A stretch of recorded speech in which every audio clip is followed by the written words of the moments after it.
मैंने तुमसे कहा ना मुझे कुछ नहीं सुनना। अगली बार मुझे फोन किया तो पुलिस कंप्लेंट कर दूंगी। इसे तुम धमकी ही समझना। मैडम, शिखर साहब ने आपको बुलाया है, कुछ जरूरी बात करनी है उन्हें। शिखर साहब से कह दो कि मैं घर के लिए निकल गई हूँ। मैडम, आप जानती हैं मैं साहब से कभी झूठ नहीं बोलता।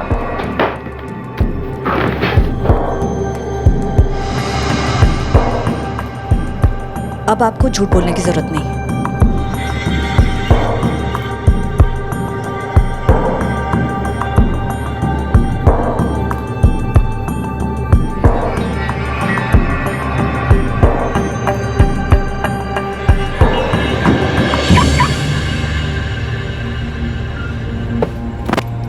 मैम, आज तो आप बुलाना ही भूल गई। वो तो अच्छा हुआ मैंने आपको जाते हुए देख लिया। जानवी, आज मुझे कुछ काम है, तुम कैब ले लो। It's okay ma'am, no problem. See you tomorrow. Good night. नहीं, देविका ऑफिस से निकल गई।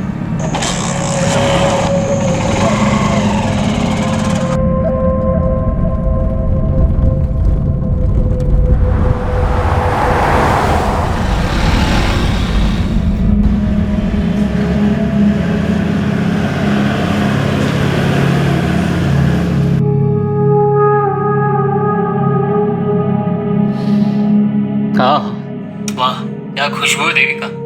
कैसी लगी डिश? मैंने खास तुम्हारे लिए बनाई है।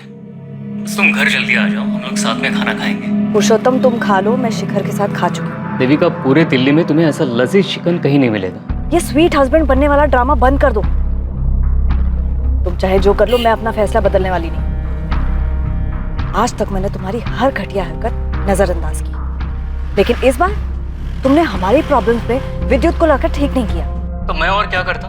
तुम तो मेरी बात मानने से रही। मुझे लगा कम से कम तुम अपने बेटे की बात तो मानोगी। तुम अपनी मनमानी करती हो, बेटा यहाँ पे अपनी मनमानी करता है, और मैं तो यहाँ पे।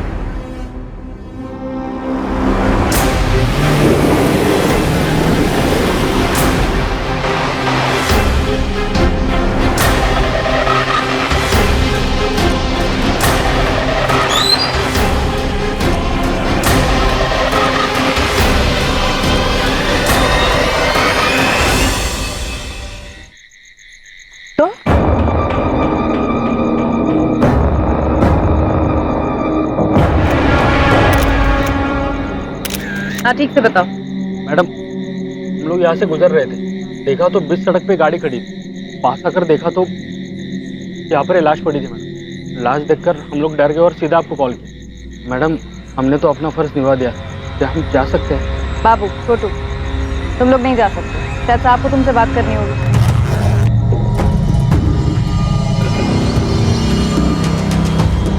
मैडम,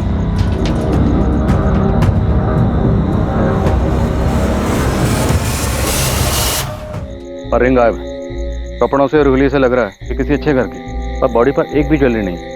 ज्वेलरी उतारी गई। पर्स मिला है लेकिन कैश भी गायब है। लेकिन आईडी कार्ड मिला है। विक्टिम का नाम देविका शर्मा है और बिजनेस कार्ड भी मिला है। शिखर कंस्ट्रक्शन पे मैनेजर थी। मोबाइल मिसिंग है। तो चोरी का मामला लग रहा है। शिखर कंस्ट्रक्शन में फोन करके इनके घर वालों को इन्फॉर्म कर दो।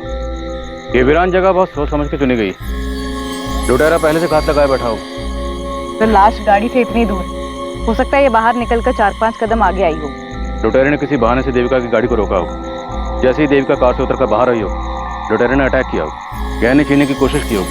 इसी छीना झपटी में लुटेरे ने गुस्से में चाकू चला।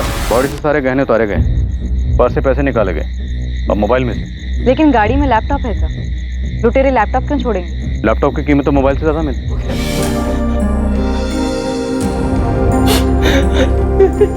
सर, किसने किया ये मेरी देविका के साथ? देखिए, फिलहाल तो यही लग रहा है कि लूट के इरादे से ही देविका जी की गाड़ी को रोका गया होगा और शायद छीना झपटी में लुटेरों ने चाकू चला दिया। वैसे इतनी रात गए आपकी बीवी यहाँ कहाँ से रही थी? काम से आ रही थी।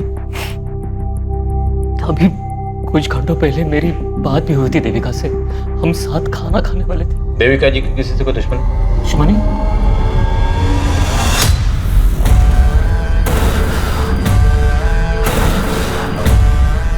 शिखर सर, देविका नहीं रही, छोड़ के चली गई वो।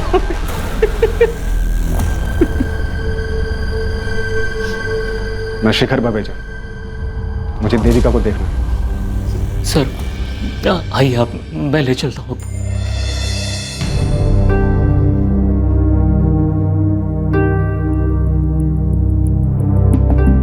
शिखर बवेजा मतलब शिखर कंस्ट्रक्शन के मालिक, राइट? जी सर, मेरी मम्मी के बॉस। बॉस होते हुए रातों रात दौड़े चले आए। काफी मानते होंगे देविका को। शिखर बवेजा बहुत बड़े आदमी है सर, और बड़े लोग सिर्फ अपने आप को मानते हैं, जो मन में आया करते हैं।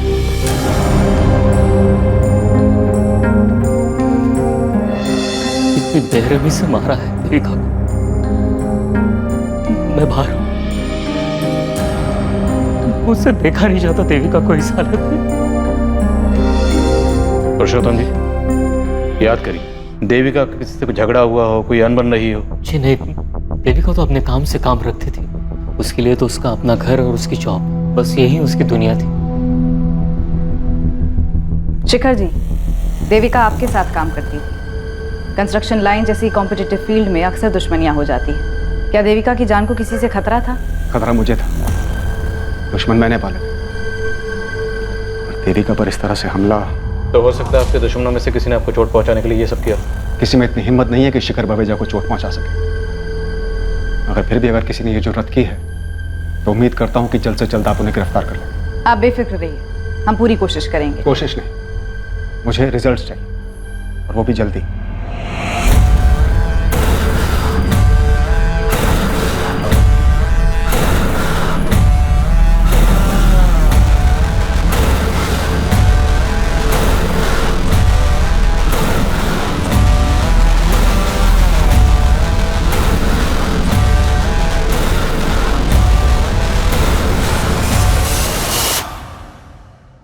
भाटिया, बात हम तक तो नहीं आएगी ना?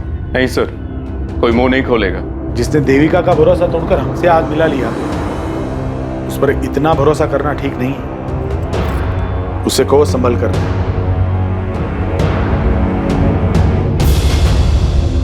अविनाश, ये न्यूज़ देखी तुमने?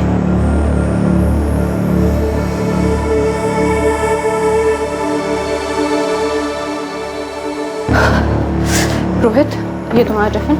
आज लौटने में थोड़ी देर हो जाएगी। ऑफिस के बाद लॉयर से मिलने जाना है।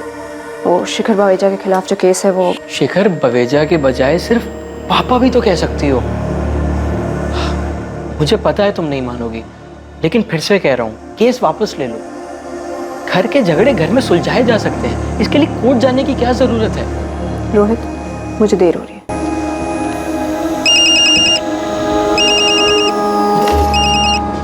हेलो, सिद्धांत चाचा। प्रगति बेटा, अब तुम्हारी माँ अपने घर जा सकती है, क्योंकि रास्ते कांटा हट चुका है। मतलब? देविका नहीं रही। ये क्या बोल रहे हैं आप? अब बुरे का अंजाम आखिरकार बुरा ही होता है। बहुत भयानक मौत मरी देविका। अच्छा, जाके सावित्री भाभी से बात करो कि उनकी प्रार्थना सफल हो गई। माँ से? जी जी चाचा।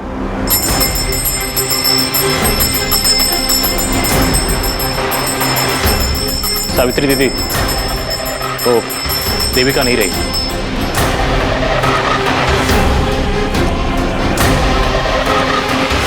शिखर कंस्ट्रक्शंस की मैनेजर देविका शर्मा की हत्या पर लोगों की अलग अलग प्रतिक्रियाएं थी। कुछ लोग वाकई देविका की मौत से दुखी थे और कुछ लोगों को राहत महसूस हुई थी। देविका शर्मा की जिंदगी के कई पहलू अभी सामने आने बाकी थे। उसके निजी और व्यावसायिक रिश्ते, उन रिश्तों के समीकरण, उनकी पेचीदगियां, इन सब से गुजरने के बाद ही इस बात का जवाब मिलने वाला था कि आखिर देविका शर्मा को किसने और क्यों मारा। इसलिए आपको कोई रेजिस्टेंस मार्क नहीं मिली? जी, वार काफी ब्रूटल था। चाकू को पेट में घुसा के घुमाया गया था। किसी पेशेवर का काम नहीं। मुमकिन है सुपारी दी गई होगी और हमलावर का इरादा जान से मारने का ही रहा होगा। क्यों, अगर चोरी का इरादा होता तो लैपटॉप क्यों छोड़ते? जो गहने लूटे गए वो काफी कीमती थे। देविका के पति पुरुषोत्तम ने बताया कि गहने 1-1.5 लाख के थे। और कैश कितना था? कैश तो 2-3 हजार से ज्यादा नहीं रखती थी, लेकिन मोबाइल 80 हजार का था। IMEI ट्रैकिंग पर डालने के लिए बोल दिया है। उस एरिया के जितने भी हिस्ट्री शीटर्स हैं, सबको राउंड ऑफ करो। जैन सर। जी सर। यस सर, मैं अपडेट करता रहूंगा सर। Thank you. कमिश्नर साहब, ये शेखर बवेजा हम पर प्रेशर डलवाना चाह रहा है। देविका के पति पुरुषोत्तम से ज्यादा तो इसका बॉस शिखर बावेजा उछल रहा है। विद्युत बेटा जल्दी करो, तुम्हें कॉलेज छोड़ के मुझे मीटिंग के लिए पहुंचना है। शिखर अंकल वेट कर रहे होंगे मेरा। चाबी कहाँ रख दी मैंने? मम्मी चाबी। आप भी ना दिन पे दिन भुलक्कड़ होती है। वैसे मेरे पास एक आइडिया है। क्या? आप ना मुझे एक बाइक दिला दो, फिर ना मेरी वजह से आपको देर होगी और ना शेखर अंकल को आपकी वजह से। अच्छा बहाना है बाइक लेने का। चलो जल्दी। मम्मी तुम बेकार में ही डर रही हो। मैं तो कभी 60 की स्पीड भी क्रॉस नहीं करता, सारे ट्रैफिक रूल्स भी फॉलो करता हूँ। और ये मत सोचना किसी लड़की को इंप्रेस करने के लिए बाइक मांग रहा हूँ। अच्छा तो फिर बाइक लेने का फायदा ही क्या? ये मेरी बाइक की चाबी। तुम्हारा advance birthday gift. Yes, you are the best mummy, my super mom. Vidyut बेटा कुछ खा ले। मुझे नहीं खाना, आप खा लो। तुम नहीं खाओगे तो मैं कैसे खा पाऊंगा?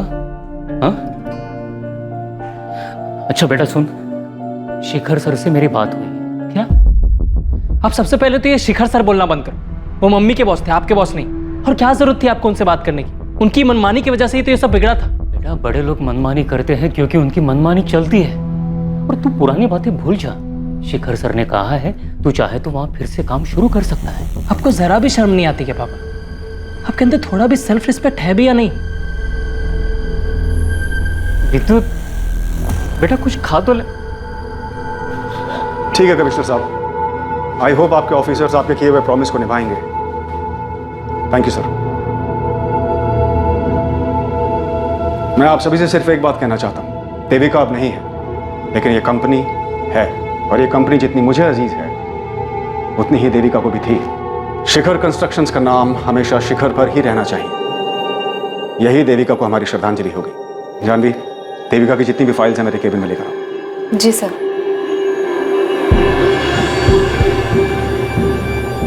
देविका, तुम शिखर कंस्ट्रक्शन में पिछले 8 महीने से काम कर रही हो। तुम्हारा पेपर वर्क, तुम्हारा क्लाइंट कोऑर्डिनेशन कमाल का है। मैं और शेखर भैया तुम्हारे काम से बहुत खुश हैं। लेकिन मेरी मानो तो तुम डेस्क जॉब को ही कंटिन्यू रखो, क्योंकि लैंड डीलिंग और कंस्ट्रक्शन का काम तुम्हें सूट नहीं करेगा। सिद्धांत बिल्कुल ठीक कह रहा है, और वैसे भी तुम्हारा बेटा विद्युत अभी छोटा है, और घर और काम को एक साथ एडजस्ट कर पाना आसान नहीं है। इसलिए जितनी तुम्हारी कैपेसिटी है उतना ही काम हाथ में लो। सर मेरी कैपेसिटी मुझसे बेहतर और कौन जान सकता है? लेकिन टाइम कैसे मैनेज करोगी देविका? दोनों में से एक के साथ कॉम्प्रोमाइज होगा, और मुझे डर है कहीं वो मेरा बिजनेस ना हो। सर ऐसा नहीं होगा। आप दोनों की तरह शिखर कंस्ट्रक्शंस को शिखर तक पहुंचाना अब मेरा भी सपना है।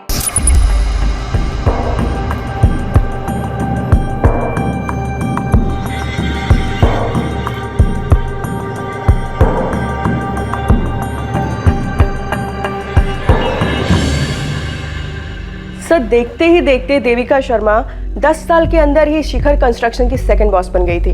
देविका शर्मा का डिसीजन मतलब फुल एंड फाइनल। उस पर फिर शिखर बावेजा भी कोई सवाल नहीं उठाता था। ये शिखर कंस्ट्रक्शन शेखर बवेजा और उसके भाई सिद्धांत बवेजा ने मिलकर शुरू किया था। तो अगर देविका सेकंड बॉस थी, सिद्धांत क्या था? सर सिद्धांत की स्टोरी में ट्रेजेडी ही ट्रेजेडी है। इनफैक्ट सिद्धांत ने ही देविका को जॉब पर लगवाया था, लेकिन देखते ही देखते देविका इतनी आगे बढ़ गई कि शिखर अपने सगे भाई से ज्यादा देविका पे भरोसा करने लगा था। देविका, जवाब दो, कितने रुपए खिलाए तुमने टेंडर प्राइस जानने के लिए? सीधे से कहिए ना, रिश्वत दी। सिंपल। इसका मतलब तुम मानती हो कि तुमने रिश्वत दी? जी दी। शिखर भैया, क्या रिश्वत आपके कहने पर दी गई? सिद्धांत, तू मेरा भाई है, तेरे को यहाँ काम करना है तो कर, लेकिन देविका के फैसलों पर उंगली मत उठाना। आजकल सिद्धांत गाजियाबाद में छोटा मोटा ब्रोकर है। तो मतलब देविका और शेखर बवेजा के भाई सिद्धांत में खटास तो थी, और इतने अरसे बाद बदला लेने का लॉजिक बनता नहीं। ये देविका का पति पुरुषोत्तम और बेटा विद्युत, उन पर क्या इन्फॉर्मेशन? 2 दिन दीजिए, पूरी हिस्ट्री निकाल के देती हूँ। जल्दी बता कर। देविका के जाने के बाद क्या हाल है शिखर भाई साहब के? पुलिस तो आएगी, लेकिन तुम्हें घबराने की जरूरत नहीं, मैं सब संभाल लूंगा। ऐसे नहीं चलेगा, मुझे पुलिस को सब कुछ बताना होगा। अविनाश, बेहतर यही होगा कि पहले तुम शिखर सर से बात करो। शिखर सर मेरी बात नहीं सुनेंगे। अपना भाई, अपनी बीवी, अपनी बेटी, उनकी नहीं सुनी, मेरी क्या होगा? तो और क्या रास्ता है?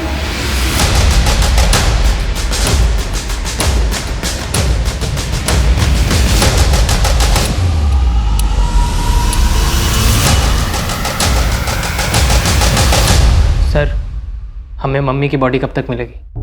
2 दिन में मिल जाएगी। इन तस्वीरों को देखकर ऐसा लगता है कि तुम अपने पापा के बजाय शायद मम्मी के ज्यादा करीब थे। जी सर, इनफैक्ट मैं तो मम्मी को सुपर मॉम कहता था। घर, ऑफिस, मेरी पढ़ाई सब अकेले ही मैनेज कर लेती थी। और देविका को नौकरी भी अच्छी मिल गई थी। शिखर सर बड़े अच्छे इंसान हैं। जब विद्युत छोटा था और कभी बीमार पड़ जाता था तो वो फौरन ही देविका को छुट्टी दे देते ताकि वो विद्युत का ख्याल रख सके। आप भी तो ख्याल रख सकते थे ना पापा। सर, ये देविका की फोटो, यही ज्वेलरीज वो रेगुलर पहनती थी। उस रात भी देविका ने यही नेकलेस और ईयररिंग्स पहने थे। रिंग की फोटो नहीं है? देविका के हाथ से रिंग भी तो गायब थी। वो रिंग देविका को 1 महीने पहले ही शिखर सर ने गिफ्ट दी थी। काफी महंगी थी। काफी दिलदार बॉस लगते हैं शिखर भवेजा जी। विद्युत का इस साल ग्रेजुएशन हो गया तो उन्होंने ट्रेनिंग के लिए उसे फौरन अपनी कंपनी में जॉब दे दी थी, लेकिन इसने पिछले महीने छोड़ दिया। छोड़ क्यों दे? बस सर, मेरा मन नहीं लगा। हमारी मम्मी 10 साल से वहाँ काम कर रही थी। वो इतने दिलदार किस्म के बॉस हैं। हमारी मम्मी को महंगे महंगे तोहफे देते थे। कोई एहसान नहीं करते थे। इनफैक्ट मेरी माँ ने उनके ऊपर एहसान किया था। अपनी जान दाव पे लगाकर उनकी जिंदगी बचाई थी। मनोहर, कहाँ हो तुम? पार्किंग से गाड़ी लाने में इतना टाइम लगता है? गेट इट फास्ट, हम वेट कर रहे हैं। शिखर भवेजा उस दिन शिखर से भी ऊपर चले जाते और अपनी मनमानी करने के लिए जिंदा ना रहते अगर मेरी माँ ना होती। तुम बार बार एक लफ्ज का इस्तेमाल कर रहे हो, मनमानी। ऐसी क्या मनमानी की थी शिखर भवेजा ने? बिजनेस के नाम पर, पैसे के दम पर किसी का भी प्लॉट अपने नाम करवा लेना। अपनी बेटी से सिर्फ इसलिए रिश्ता तोड़ देना क्योंकि उसने अपने पसंद के लड़के से शादी कर ली। अपने सगे भाई को बिजनेस से बाहर निकाल देना। अपनी पत्नी और बेटे को घर से निकाल देना। ये सब मनमानी नहीं है तो और क्या है सर? विद्युत बेटा, ये शिखर सर का पर्सनल मामला है।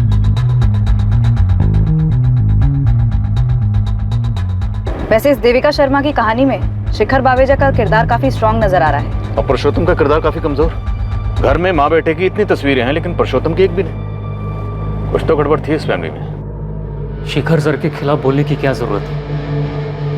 वो हमारी मदद करना चाहते हैं। आपको जरा भी दुख नहीं है ना मम्मी की मौत का? इनफैक्ट आपको तो ये दुख सताया जा रहा है कि कहीं जो पैसे आ रहे थे वो आना बंद ना हो जाए। इतने सेल्फिश कैसे हो सकते हैं पापा? ऐसा बिल्कुल नहीं है विद्युत। मैं भी देविका से बहुत प्यार करता था। दुख भी है उसके जाने का। हाँ, शायद मेरे चेहरे पे दिखता नहीं है क्योंकि पिछले 1 महीने से मैं खुद को इस बात के लिए तैयार कर रहा था कि देविका मुझे छोड़ के जाने वाली है। फिर भी आप शिखर बावेजा के नाम की ही माला जप रहे, जबकि सबकी वजह भी वही है। मैं नहीं करने वाला शिखर बावेजा की नौकरी। जी हाँ इंस्पेक्टर, जो रिंग देविका पहनती थी वो मैंने ही दी थी उसको। बिल है मेरे पास और उस पर रिंग की फोटोग्राफ भी है। मैं भिजवा दूंगा आपको। अच्छी बात है, आप हाथ पैर मार रहे हैं। उम्मीद करता हूं किसी नतीजे पर भी पहुंचे। साहब, बुरा ना माने तो कुछ कहूं? अगर आप मालकिन और विवेक बाबा को वापस घर बुला लेते तो। आज बोल दिया मनोहर, दोबारा नसीहत मत देना। आउट।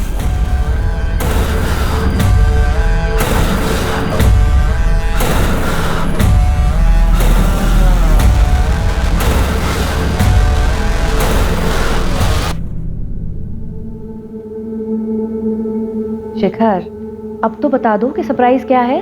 लाल बाग वाली जमीन हमें मिल गई है। Oh my God, Mir Chandani को तो अटैक आ जाएगा। देविका, आज बिजनेस की बात। चीयर्स। चीयर्स। तुम्हारी तबीयत तो ठीक है ना? Good music, good mood. Please बता दो, बात क्या है? खोलो इसे।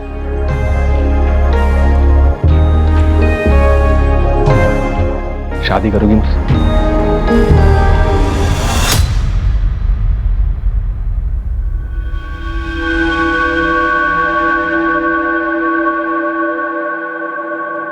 $20,000 मिलेंगे इसके। क्या? 2 लाख के माल? मेरा मतलब है गहनों का सिर्फ 20,000 रुपए। कुछ ठीक ठाक लगाओ ना। वो क्या है ना, मेरी माँ बीमार है इसलिए बेच रही हूँ। 20 ही मिलेगा। मेरे को भी नहीं बेचना है यहाँ पर। पत्थर के दाम पे हीरा खरीदने निकला है कंजूस।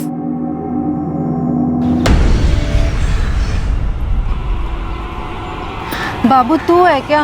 मैंने बोला था ना तुझे, ये गहने तेरे पहनने के लिए है, बेचने के लिए नहीं। ऐसे गहने पहन के निकलूंगी तो लोग पूछेंगे नहीं क्या मुझे, इसलिए ना इसको बेचने में ही फायदा है। और वैसे भी ये लूट के गहने हैं, समझा? चुप कर पगली, मरवाएगी क्या? और वैसे भी दिल्ली में सिर्फ दीवारों के नहीं, हवाओं के भी कान होते हैं। और अगर गलती से पुलिस ने सुन लिया ना तो दोनों काम से गए। इस कहानी में भी कई मोड़ आने बाकी थे। पुलिस मर्डर के मोटिव को लेकर असमंजस में थी। किरदार कई थे, कहानियां भी कई थी, लेकिन हत्या का कारण अब भी गुप्त था। लेकिन जल्द ही संदिग्धों का पिटारा खुलने वाला था और कई दबे राज सबके सामने आने वाले थे। शुक्रिया मालकिन। कैसे हैं वो? सीकर साहब बहुत अकेले हो गए, लेकिन कभी कुछ जताते नहीं। मैंने उनसे बोला कि आपको और विवेक बाबा को वापस बुला लें, लेकिन उन्होंने मुझे डांट दिया। पर आप फिक्र ना करें, वो देविका तो अब रही नहीं। साहब एक दिन खुद आपको लेने आएंगे। नहीं जाऊंगा मैं उनके पास। वो लेने भी आएंगे ना, तब भी नहीं जाऊंगा, बोल देता हूँ। चुप रहो विवेक, तुम भी अपनी बहन की जैसी बातें करने लगे हो। उनका ख्याल रखिएगा और ऑफिस में जो कुछ भी हो रहा है उसकी खबर देते रहिएगा। जी मालकिन। सर, ये देविका के पति पुरुषोत्तम और उसके बेटे विद्युत का कंप्लीट केवाईसी निकाला है। ये पुरुषोत्तम थोड़ा अजीब कैरेक्टर है। नवाब की तरह जीता है, ना कोई काम ना कोई जिम्मेदारी, बस मटर गश्ती करना, गप्पे लड़ाना, यही उसका काम है। पुरुषोत्तम ने आखिरी जॉब 10 साल पहले की थी और जवानी में जितने भी जॉब किए कहीं पर भी 6 महीने से ज्यादा नहीं टिका है वो। और देविका से शादी के बाद तो मानो उसने VRS ले लिया हो। उसकी सोसाइटी के लोग उसकी बहुत खिल्ली उड़ाते हैं, लेकिन उसकी मोटी चमड़ी पे कोई फर्क नहीं पड़ता है। और विद्युत को? बाप से बिल्कुल उल्टा। बात बात पे पटाखे फूटते हैं उसके दिमाग में। उसकी सोसाइटी के एक लड़के ने ही बताया था कुछ दिन पहले माँ बेटे में बहुत बड़ा झगड़ा हुआ था। क्या हुआ विद्युत? बाइक स्टार्ट नहीं हो रही? चल मेरे साथ कार में आ जा, तुझसे कुछ बात भी करनी है। शिखर के बारे में? शिखर अंकल बोलो बेटा। अंकल या डैडी? पापा ने मुझे सब कुछ बता दिया मम्मी। विद्युत, गाड़ी में बैठो, गाड़ी में बात करते हैं। क्यों शर्म आ रही है? अब शर्म नहीं आई जब उसकी दी हुई अंगूठी पहनी आपने? मैं आपको अपनी सुपर मॉम मानता था, अपने अपने बॉस के साथ। बकवास बंद करो, अभी तुम छोटे हो, ये नहीं समझोगे। लेकिन आप एक बात अच्छे से समझ लो मम्मी, आपको उस आदमी या मेरे में से किसी एक को चुनना होगा, क्योंकि मैं नहीं देख सकता आपको उसके साथ। और अगर ऐसा हुआ ना तो मैं कुछ कर बैठूंगा, या तो मैं अपने आप को मार दूंगा, या फिर उस शिखर को, या फिर आपको। विद्युत ने हमें बताया था कि शिखर विवेजा ने अपने बीवी बच्चों को घर से निकाल दिया था। एक बार मेरी बात तो सुन लीजिए। मुझे तुम्हारी कोई बात नहीं सुननी, तुम्हारी शक्ल तक नहीं देखनी। तुम जाओ यहाँ से। चलो माँ, हम चलते हैं। हाँ जाओ, सब जाओ, मुझे कोई फर्क नहीं पड़ता है। Get lost। तो मतलब देविका और शिखर विवेजा के बीच में गहरा रिश्ता था, दोनों सीरियस थे। हो सकता है यही देविका के कत्ल की वजह बनी है। देखिए, आपको कोई गलतफहमी हुई। मेरे पति ने मुझे घर से नहीं निकाला है। वो मुझे थोड़ी अस्थमा की प्रॉब्लम है, इसलिए हवा पानी बदलने मैं अपने बेटे के साथ अपने भाई के यहाँ आई। अब भी वक्त है, जो भी वो बता दीजिए, वरना हम सब तक पहुंच ही जाएंगे। मम्मी ने आपसे जो कहा वही सही है। उसकी तबीयत ठीक नहीं, इसलिए हम मामा जी के घर आए। नहीं मैडम, जीजा जी और दीदी में कोई प्रॉब्लम नहीं। हाँ प्रॉब्लम थी, पर इतनी भी बड़ी प्रॉब्लम नहीं थी जो कभी ठीक नहीं हो सकती। प्रगति, पुलिस स्टेशन आ सकती हो?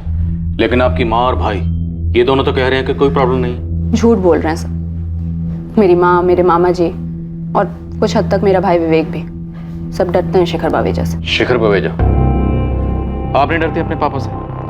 नहीं, मैं किससे नहीं डरती, लेकिन मेरी माँ डरती है मेरे बाप से, समाज से, उसके आने वाले कल से।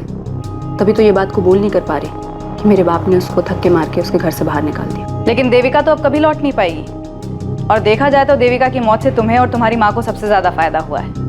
तुम्हारी माँ वापस अपने घर जा सकती है। मेरी माँ इस बात का इंतजार कर रही है कि कब शिखर बावेजा खुद उसको उस घर में वापस ले जाने आएंगे, लेकिन मुझे पता है कि वो ऐसा कुछ नहीं करने वाले। और मेरी माँ तो खुद कुछ करना नहीं चाहती। और जहाँ तक रही मेरी बात, मुझे सिर्फ उस पुश्तैनी घर से लेना देना है। जहाँ से उसने मेरी माँ को धक्के मार के निकाल दिया उस देविका की वजह से, जिस पे मेरी माँ का हक है। इसलिए मैंने केस भी किया है। इसके अलावा मुझे शिखर बावेजा से कोई मतलब नहीं। तो आप अपनी और अपने परिवार की परेशानियों के लिए किसे जिम्मेदार मानती हैं? अपने पापा शिखर बावेजा को या देविका शर्मा को? अपनी माँ को। ये मेरी एम्प्लॉय है जानवी। उस रात के बारे में आपको कुछ बताना चाहती है। मैम, देविका मैम अक्सर मुझे अपनी कार में लिफ्ट दिया करती थी, लेकिन उस रात अचानक से उन्होंने मुझे कैब लेने के लिए कहा। जानवी, आज मुझे कुछ काम है, तुम कैब ले लो। It's okay ma'am, no problem. और जब वो अपनी कार लेकर बाहर निकली तब मैं वहीं पर खड़ी थी और मैंने देखा कि जैसे ही वो अपनी कार लेकर निकली, उनकी कार के पीछे पीछे एक बाइक भी गई जो अविनाश की थी। कौन है अविनाश?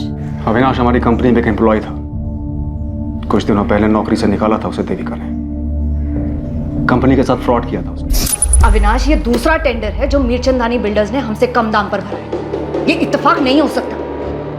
मैम, मैं आपका गुस्सा समझ सकता हूँ, लेकिन आप मुझ पे क्यों शक कर रही हैं? तो फिर डरने की क्या बात है? तुम अपना पासवर्ड बताओ, तुम्हारा ईमेल आईडी चेक करेंगे जैसे दूसरे एम्प्लॉइज का किया है। Avinash@123।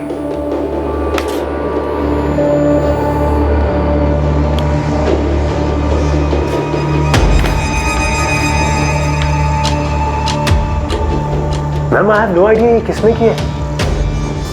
आई थिंक मेरा ईमेल अकाउंट हैक हुआ है।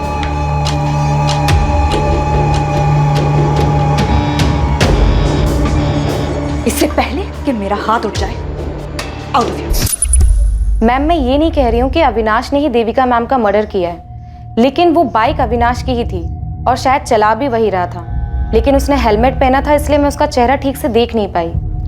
देविका ने मुझे बताया था कि नौकरी से निकाले जाने के बाद भी अविनाश उसे फोन किया करता था। मैंने तुमसे कहा ना मुझे कुछ नहीं सुनना। अगली बार मुझे फोन किया तो पुलिस कंप्लेन कर दूंगी। मुझे इस अविनाश का नंबर और एड्रेस चाहिए। जानवी, यू कैन गो।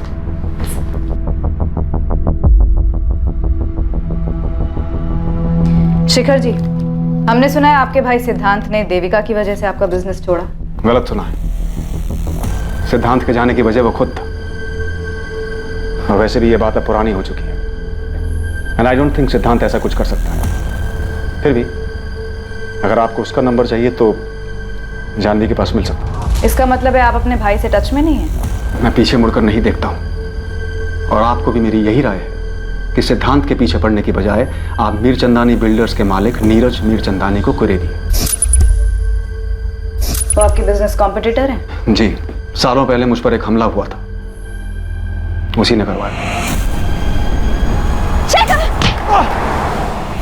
जिसमें देविका ने आपकी जान बचाई थी। जी। मीरचंदानी बहुत बड़ा पैंतरेबाज है। उम्र हो चली है मगर दिमाग अब भी दौड़ता है, वो भी उल्टे कामों में। एक आखिरी सवाल, आपके और देविका शर्मा के संबंध? इस बारे में कोई सवाल। आप अविनाश और मीरचंदानी के पीछे लगे। देविका अब नहीं है, उसकी निजी जिंदगी से दूर है। आपकी पत्नी आपके बेटे के साथ अपने भाई के यहाँ रहती है। हमने सुना है कि आपने खुद उन्हें घर से बाहर निकाला ताकि आप देविका शर्मा से शादी कर सकें। आप जा सकते हैं। पुलिस अभी अभी यहाँ से गई है। जैसा आपने कहा था मैंने अविनाश के बारे में बिल्कुल वैसा कहा है। हाँ, शिखर सर के भाई सिद्धांत का नंबर लेकर गए हैं मुझसे, शायद कोई पूछताछ करनी हो। 6 अगस्त, जिस रात देविका शर्मा का कत्ल हुआ, तुमने से फोन किया था अविनाश? जी, मैंने फ़ोन किया था देविका मैम को। मैं तब उनके ऑफिस के बाहर ही खड़ा था, लेकिन उन्होंने गुस्से में आकर मेरा फ़ोन काट दिया। मैंने तुमसे कहा ना मुझे कुछ नहीं सुनना। तुम्हारे फोन लोकेशंस और कॉल रिकॉर्ड्स हैं हमारे पास। जिस रात देविका शर्मा का कत्ल हुआ, तुमने ऑफिस से देविका शर्मा का पीछा करना शुरू किया और जैसे ही उसकी गाड़ी एक सुनसान रास्ते पर पहुंची, तुमने उसकी गाड़ी को वहां पर रोका।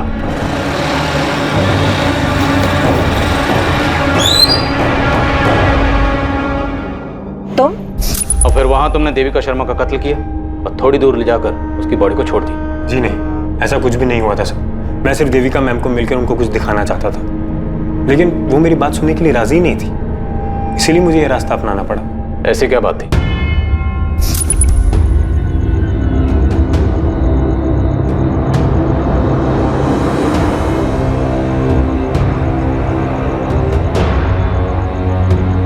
देविका मैम, अब यकीन हुआ आपको मेरी बात का?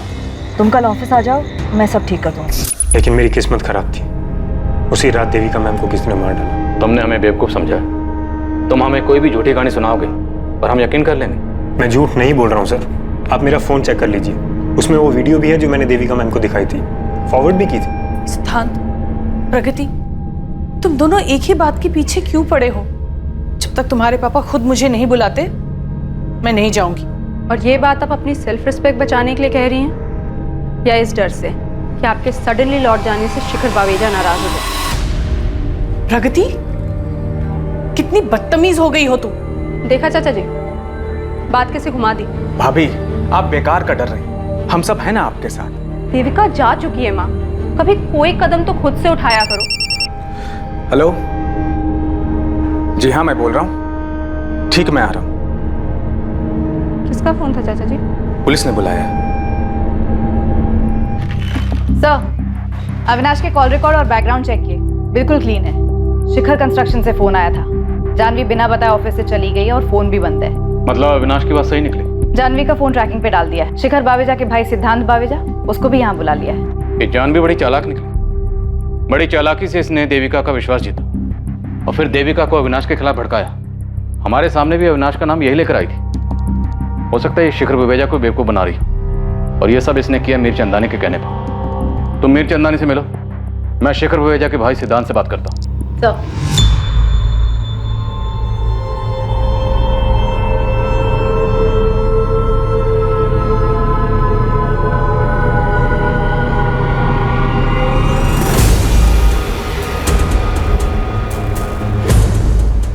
मीर चंदानी जी, कुछ कहना चाहेंगे इस वीडियो के बारे में?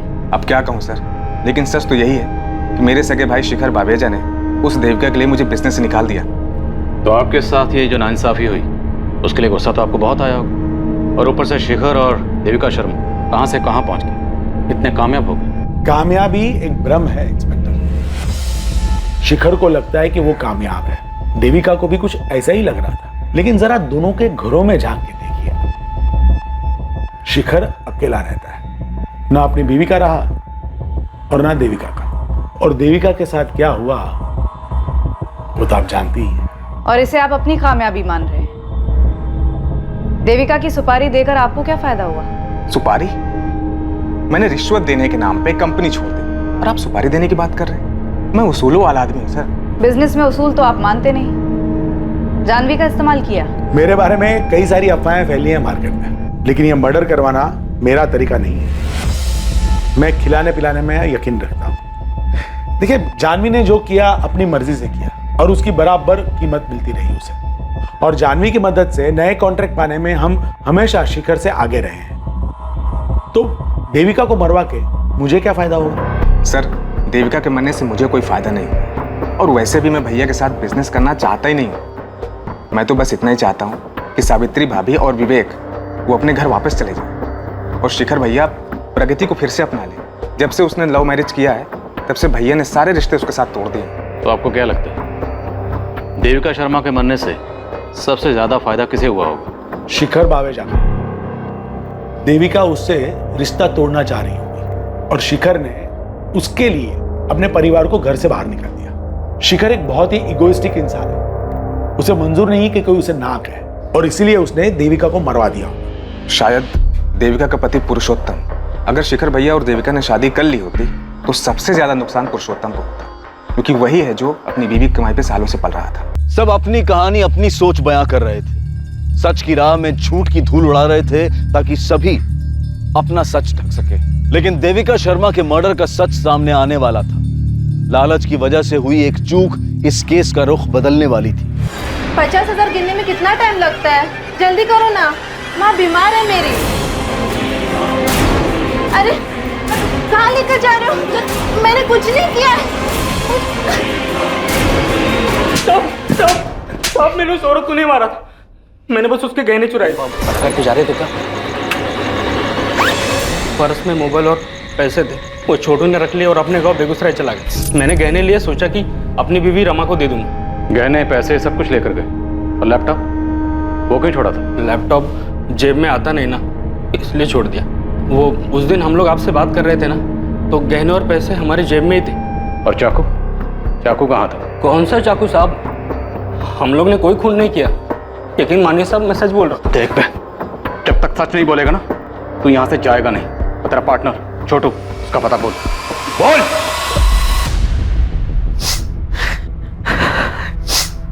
तुम बार बार यहाँ क्यों आते हो? और कहाँ जो शिखर शर्म है।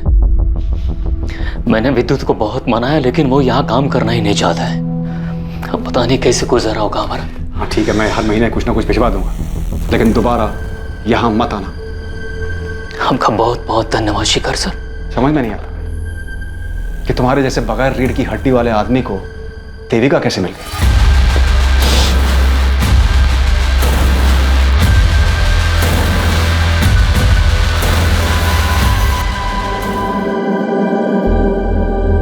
ये रिंग कब ली? शिखर ने दी। प्रपोज किया है, शादी करना चाहता है। तुमने क्या कहा? अभी कुछ जवाब नहीं दिया, सोच रही हूँ हाँ कह दूँ। वो विद्युत को अपनाने के लिए तैयार है। और मेरा क्या होगा? पुरुषोत्तम, अपने बलबूते पर चलना सीख लो। मुझे जितना जलील करना है कर लो, पर मुझे छोड़ने की बात मत करना। छोड़ो मुझे पुरुषोत्तम, मैंने कहा छोड़ो। विद्युत की वजह से अभी तक सोच रही हूँ। अगर बात हमारी होती तो कब का डिसाइड कर चुकी हूँ। इस बाबू की धुलाई में कोई कसर नहीं छोड़ी, लेकिन वो अभी भी अपनी बेगुनाही की रट लगा रहा। सर, देविका का सामना अविनाश से भी हुआ था, लेकिन उसके खिलाफ भी कोई सबूत नहीं मिला है। बाबू अविनाश दोनों के कॉल रिकॉर्ड्स क्लीन है और बाबू का कोई क्रिमिनल रिकॉर्ड भी नहीं, तो मतलब पक्का ये कोई पर्सनल मामला। पर्सनल मामलों की जानकारी कोई करीब ही दे सकता है। साहब, मैं जाता हूं।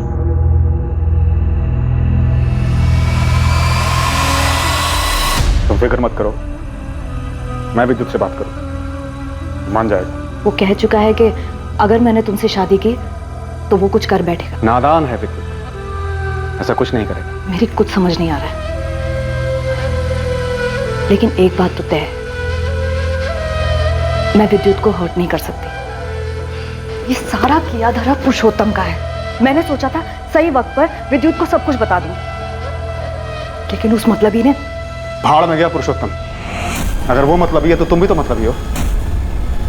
मैंने एक एक करके अपने भाई, अपनी बीवी, अपने बच्चों को खुद से दूर कर दिया, सिर्फ तुम्हारे लिए।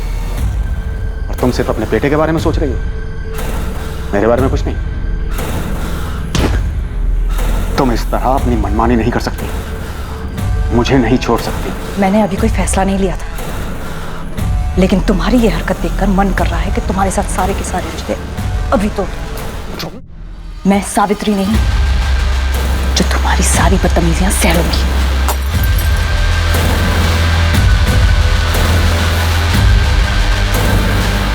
सर, ये बाबू जिसे आपने पकड़ा है, क्या इसने मारा है मेरी मम्मी को? मुमकिन है, पर हमारे पास कोई सबूत नहीं है। विद्युत, एक बात बताओ, जब तुम्हें यह पता चला होगा कि तुम्हारी मम्मी शिखर विवेजा से शादी करने वाली है, उस वक्त तुम्हें बहुत बुरा लगा होगा, गुस्सा भी बहुत आया होगा। जी सर, गुस्सा तो मुझे बहुत आया था, पर मुझे पूरा यकीन था कि मेरी मम्मी मुझे छोड़कर कभी नहीं जाएगी। सर, मुझे तो लगता है ये शिखर बवेजा ने ही मेरी मम्मी को मरवा दिया, क्योंकि मम्मी ने उसे मेरी वजह से मना कर दिया होगा। पर यह भी तो हो सकता है कि तुम्हारे पापा पुरुषोत्तम ने तुम्हारी मम्मी को मरवाया, क्योंकि अगर तुम्हारी मम्मी शादी करके शिखर विवेजा के पास चली जाती, तुम्हारे पापा पुरुषोत्तम, उनकी सारी ऐशो आराम खत्म हो जाती।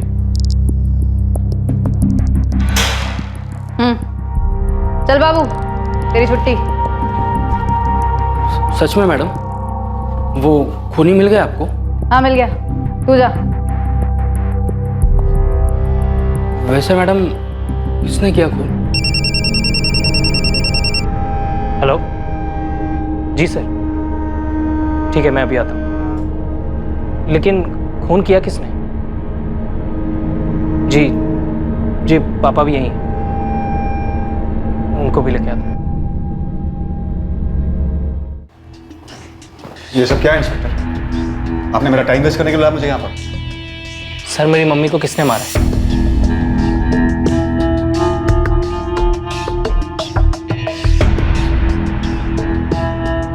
शेखर जी, आपका वफादार नौकर मनोहर कहाँ? कल शाम से काम पर नहीं आया, उसका फोन भी नहीं लगा। हमारी कस्टडी में। व्हाट? जैसे ही देविका जी ऑफिस से निकली, मैंने बल्ली को एसएमएस किया। हमने पहले से प्लान बनाया था देविका जी के घर के रास्ते पर एक सुनसान जगह पड़ती है, वहाँ बल्ली पहले से ही घात लगाए बैठा था। हाँ बल्ली भाई, काम हुआ? जब मुर्गी आई ही नहीं तो हलाल क्या करूंगा? क्या ये कैसे हो सकता है? तुमने बोला था कि 15 मिनट लगेंगे, आधे घंटे से यहीं खड़ा हूँ मैं। 10 मिनट और रुको प्लीज, वो जरूर आएगी। बाद में पता चला कि अविनाश ने देविका जी का रास्ता रोका था। ये बल्ली कौन है? तुझे कहाँ मिला? बल्ली मेरे गांव का है। कुछ देर बाद देविका जी वहाँ से गुजरी और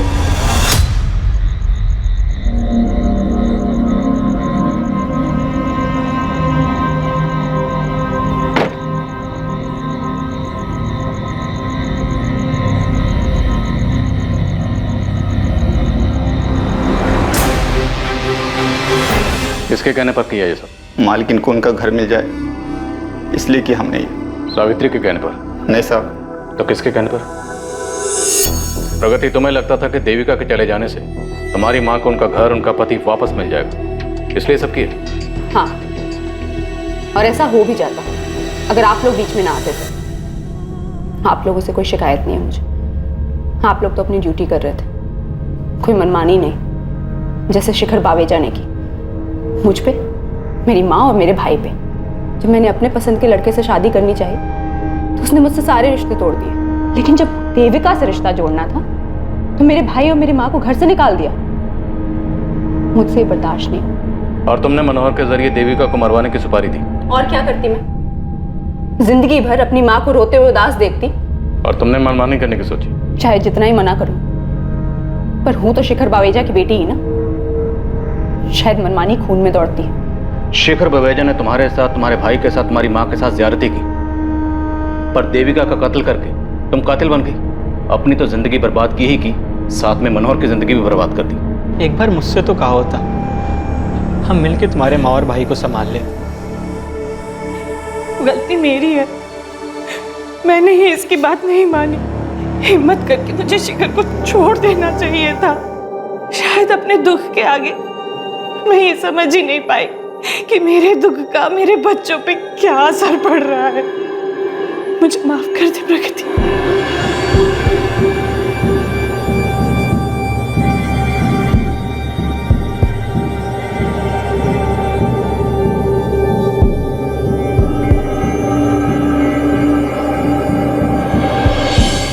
एक हफ्ते के अंदर पुलिस ने सुपारी किलर बाली को भी गिरफ्तार कर लिया।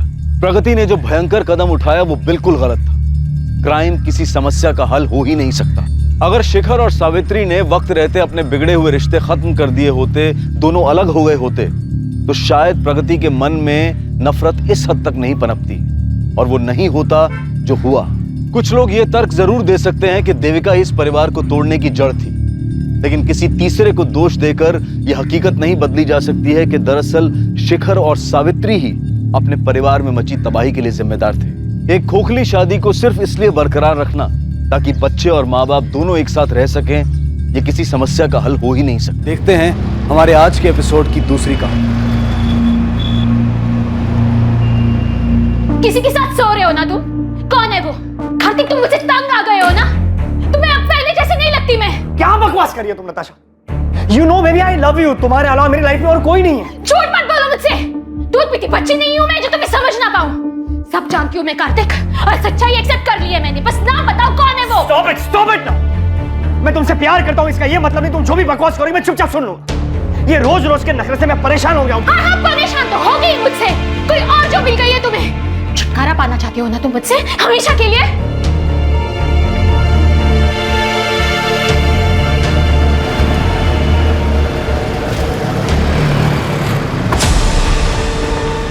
अरे कार्तिक सुन।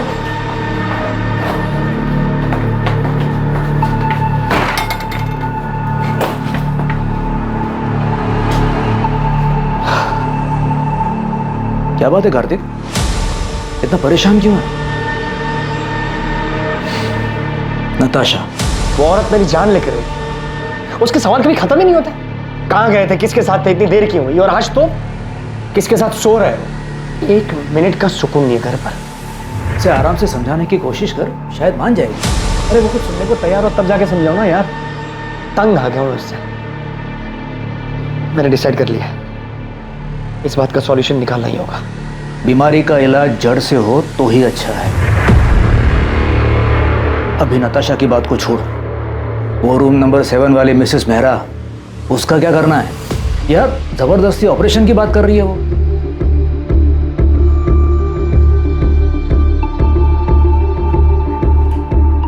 क्या हुआ? आप बहुत डिस्टर्ब लग रहे हैं। इसमें कौन सी नई बात है?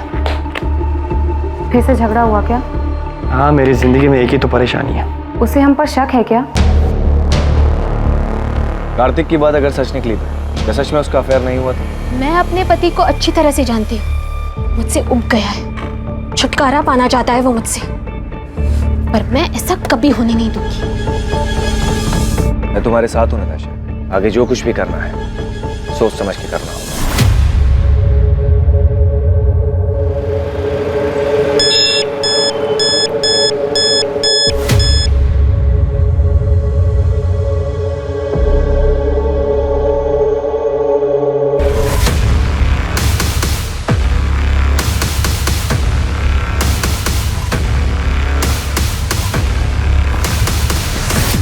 ये रहा तुम्हारी चीटिंग का सबूत। अब क्या कहना है तुम्हें? ये तुम्हें कहां से मिला? झूठ है ये। अब तो झूठ बोलना बंद करो कार्तिक। यकीन करो मेरा नताशा, ये नकली तस्वीरें हैं, मॉर्फ की हुई तस्वीरें। किसी ने तुम्हें बहकाने के लिए भेजी, ट्रस्ट मी। तुम मुझे बेवकूफ बना रहे थे कार्तिक। अब तुम देखना मैं तुम्हें कैसे बर्बाद करती हूँ। अब धमकी दे रही हो तुम मुझे? तुम्हें जो समझना है तुम समझ लो। तुम भी सुन लो, मैं ऐसा होने नहीं दूंगा।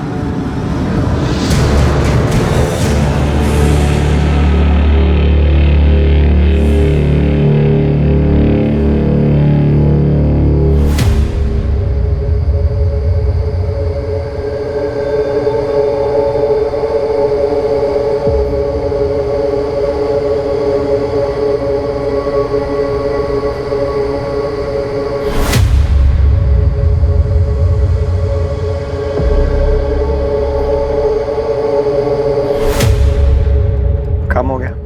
हाँ, हो गया। किसी को पता तो नहीं चलेगा ना? नहीं, किसी को शक भी नहीं हुआ।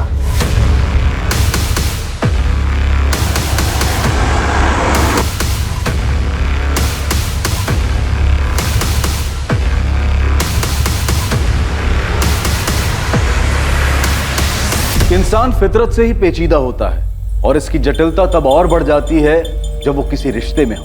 भरोसे का टूट जाना और आपसी समझदारी की कमी, किसी भी रिश्ते के बिगड़ने के पीछे अक्सर ये वजहें अहम होती हैं। और जब ऐसा होता है तब रिश्तों में आक्रोश पनपता है और पता ही नहीं चलता कब दिलों में खींच पैदा हो जाती है।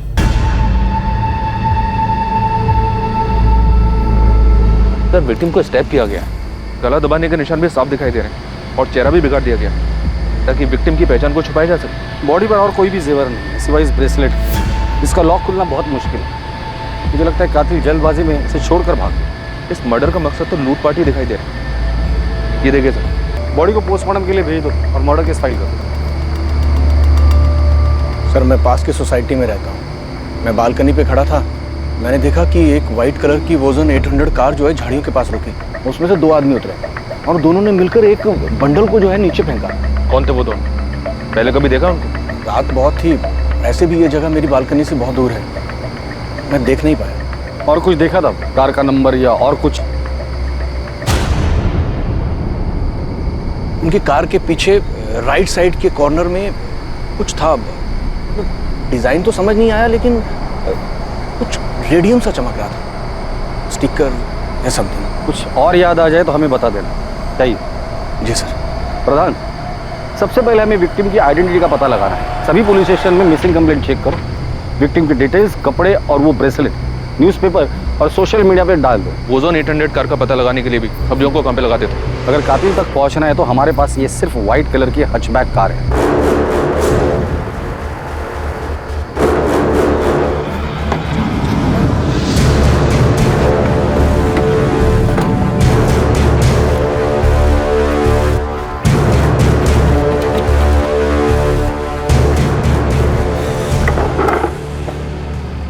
राजीव, किसी को शक तो नहीं होगा ना कि ये गाड़ी मेरी थी?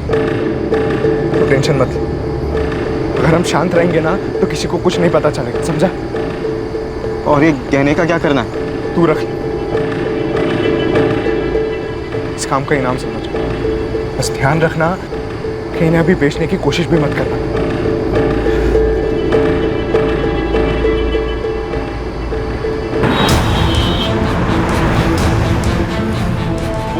मुखबिरों को भी सक्रिय कर उस रेडियम स्टिकर वाली वोजान 800 कार का पता लगाने के लिए कहा गया, जिसका इस्तेमाल विक्टिम की लाश को ठिकाने लगाने के लिए किया गया था। पल्लवी मैम। हाँ, क्या हुआ सरिता? वो शास्त्री नगर वाले केस में उन तीनों बच्चियों को कहाँ बेचा गया इसका पता चल गया। किसी चांद बेगम के कोठे पे हैं वो तीनों, डीबी रोड के रेड लाइट एरिया में। तुम ऐसा करो, अंजलि और पूजा से बात करो, उनसे कोऑर्डिनेट करके उन्हें कहो कि डायरेक्टली स्पॉट पर ही पहुंच जाए। मैं इंस्पेक्टर सिंह से बात करती हूँ। इस बार हमें तुरंत रेड करनी पड़ी। Okay ma'am.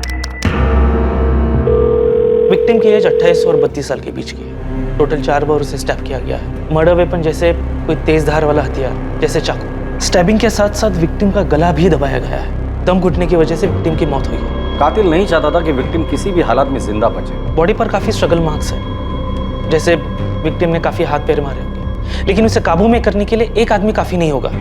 इसलिए ऐसा लग रहा है कि हत्यारे एक से ज्यादा होंगे, but I am not sure. कोई सेक्सुअल असॉल्ट? नहीं, but victim was sexually active. मौत का समय क्या होगा? कल रात 10 और 12 के बीच। और जल्द ही उनका इंतजार खत्म हुआ और ऐसी एक खबर ने उनके दरवाजे पर दस्तक दी। सर मुझे पक्का यकीन है कि ये मेरी पड़ोसी नताशा है, नताशा गिल। मैंने कई बार उसे इन कपड़ों में देखा है। कपड़ों के साथ साथ ये जो गोल्डन ब्रेसलेट आप देख रहे हैं, ऐसा सेम ब्रेसलेट नताशा के पास था। आप श्योर हैं कि ये नताशा का ही है? हाँ सर, मैं पूरी तरीके से श्योर हूँ, क्योंकि उसी का ब्रेसलेट देखकर मैंने खुद के लिए सेम ब्रेसलेट बनवाया था। ये देखिए। Wow Natasha, such a beautiful bracelet. Thank you. मैंने ना स्पेशली डिजाइन चूज करके बनवाया था। क्या मैं सेम डिजाइन का ब्रेसलेट खुद के लिए बनवा दूं? Sure, why not? आपने बताया कि नताशा आपके पड़ोस में रहती है। हाँ सर, इनफैक्ट यहाँ आने से पहले मैंने नताशा के घर जाकर चेक भी किया था।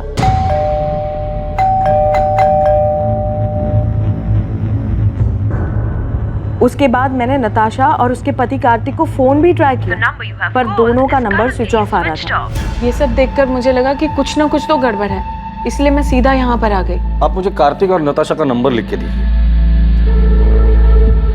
वैसे ये दोनों काम क्या करते हैं? सर, कार्तिक डॉक्टर है और उसका खुद का नर्सिंग होम भी है, fit and care nursing home, जो जीवन चौक पर है। और नताशा टीचर है, स्कूल में हायर क्लासेस को पढ़ाती है। नताशा और कार्तिक के बीच रिलेशन कैसा था? देखने से तो सब ठीक ही लगता था सर, पर कभी कभी नताशा की बातों से ऐसा लगता था कि वो अपने हस्बैंड को लेकर बहुत पसेसिव थी। सर, कार्तिक और नताशा दोनों के फोन स्विच ऑफ।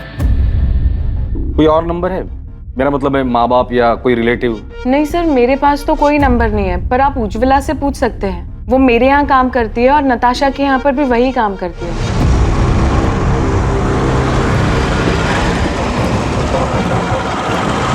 हाँ साहब, मैं ही नताशा दीदी और कार्तिक साहब के घर काम करने जाती हूँ। आज सुबह भी गई थी, उनका घर बंद था, लेकिन अक्सर ऐसा होता है कि वो लोग काम के लिए जल्दी निकल जाया करते थे, इसलिए साहब मुझे कुछ भी अजीब नहीं लगा। नताशा और कार्तिक के घर वालों के बारे में कुछ जानती हो? किसी का नंबर या पता है तुम्हारे पास? पता तो नहीं मालूम, लेकिन नताशा दीदी के माँ बाप गुरुग्राम में ही कहीं रहते हैं। उनकी माँ का नंबर है मेरे पास। इन दोनों का आपस में रिश्ता कैसे था? पहले तो बहुत अच्छा रिश्ता था, लेकिन पिछले 3 महीने से उन दोनों के बीच में काफी झगड़े हो रहे थे। 10 अगस्त को उनके यहाँ काम करने गई थी? जी। क्या तब लड़ाई झगड़ा कुछ हुआ था? हाँ साहब, उस दिन भी उन दोनों के बीच में काफी झगड़ा हुआ था। ये तुम्हें कहाँ से मिले? झूठ है ये। अब तो झूठ बोलना बंद करो कार्तिक। तुम देखना मैं तुम्हें कैसे बर्बाद करती हूँ अब। नताशा ने? क्यों? वो अफेयर वाले शक को लेकर? हो सकता है साहब। ठीक है उज्ज्वला, तुम जा सकते, जरूरत पड़ेगी तो दोबारा बुला लो। जी साहब। साहब, वो जो लाश है सच में नताशा दीदी की है? देखो, जब तक नताशा के परिवार वाले आके लाश को पहचान नहीं लेते हम कुछ नहीं कह सकते। नताशा के पेरेंट्स से बात हो गई है, वो डेड बॉडी की पहचान करने के लिए हॉस्पिटल आ रहे हैं। लेकिन सर, कार्तिक के बारे में उन्हें भी कोई खबर नहीं है। अगर वो लाश नताशा की है तो बड़ी अजीब बात है। बीवी को मरे 2 दिन हो गए और पति गायब है। या तो कार्तिक भाग गया है या फिर उसके साथ भी कुछ हुआ है। ईशा, तुम्हारा असाइनमेंट कंप्लीट हुआ? कल तुम्हारी लास्ट डेट है ना? नहीं माँ। क्यों? और तुम कॉलेज भी नहीं गई आज? मेरा मन नहीं हो रहा था। अच्छा माँ, वो पापा से बात हुई? नहीं, और मुझे उनसे कोई बात करनी भी नहीं। अच्छा ठीक है बैठो, खाना खाओ। वो तुम्हारे पापा हैं, तुम उनसे बात नहीं करोगी तो सब क्या कहेंगे? जिसे जो बोलना है बोलने दो माँ, मुझे कोई फर्क नहीं पड़ता। जो कुछ भी हुआ है उसे अब पीछे छोड़कर आगे तो बढ़ना पड़ेगा ना। ईशा, मैं तुमसे बात कर रही हूँ, फोन साइड में रखो।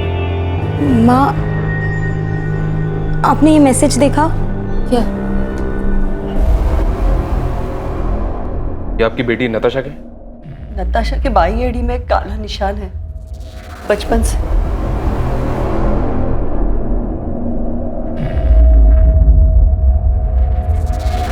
नताशा, नताशा, नताशा, नताशा। सर, 4 साल पहले नताशा को मलेरिया हुआ था। तब हमने कार्तिक के नर्सिंग होम में ही उसी की एडमिशन की थी। कार्तिक और नताशा पहली बार वहीं पे मिले थे।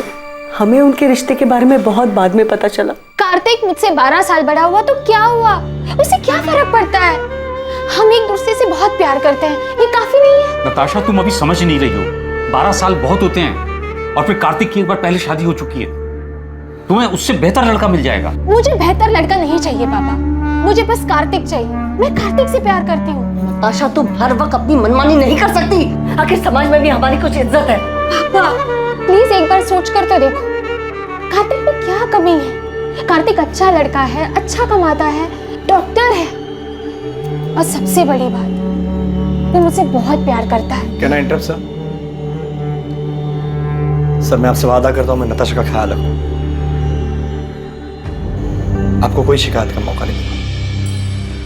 तुम्हारा पहले डाइवोर्स क्यों हुआ था? पापा, अब पुरानी बातें उठाने से क्या फायदा? कार्तिक आगे बढ़ चुका है अब मेरे साथ, और हम एक दूसरे के साथ बहुत खुश हैं। नताशा को हम दुखी नहीं देख सकते थे, इसलिए हमें उसकी जिद के आगे झुकना पड़ा। क्या आप लोगों को पता है कि कार्तिक की जिंदगी में नताशा के अलावा भी एक दूसरी औरत थी? क्या? सर, ये क्या कह रहे हैं आप? जी हाँ, और पिछले कई महीनों से इसी बात को लेकर कार्तिक और नताशा के बीच झगड़ा हो रहा है। सर, मेरी नताशा से हर दूसरे दिन बात हुआ करती थी, उसने तो कभी ऐसा कुछ नहीं कहा। सर, नताशा और कार्तिक दोनों के कॉल रिकॉर्ड्स कल सुबह तक आ जाएंगे। प्रधान, जल्द से जल्द हमें कार्तिक तक पहुंचना होगा। पहले उसकी बीवी नताशा की डेड बॉडी हमें मिलती है, फिर पता चलता है कि उसके लाइफ में नताशा के अलावा दूसरी औरत भी, और इन सब के बीच ये कार्तिक कहाँ गायब हो गया पता नहीं। हो सकता है सर कार्तिक के कॉल रिकॉर्ड से हमें उस दूसरी औरत का पता चल जाए।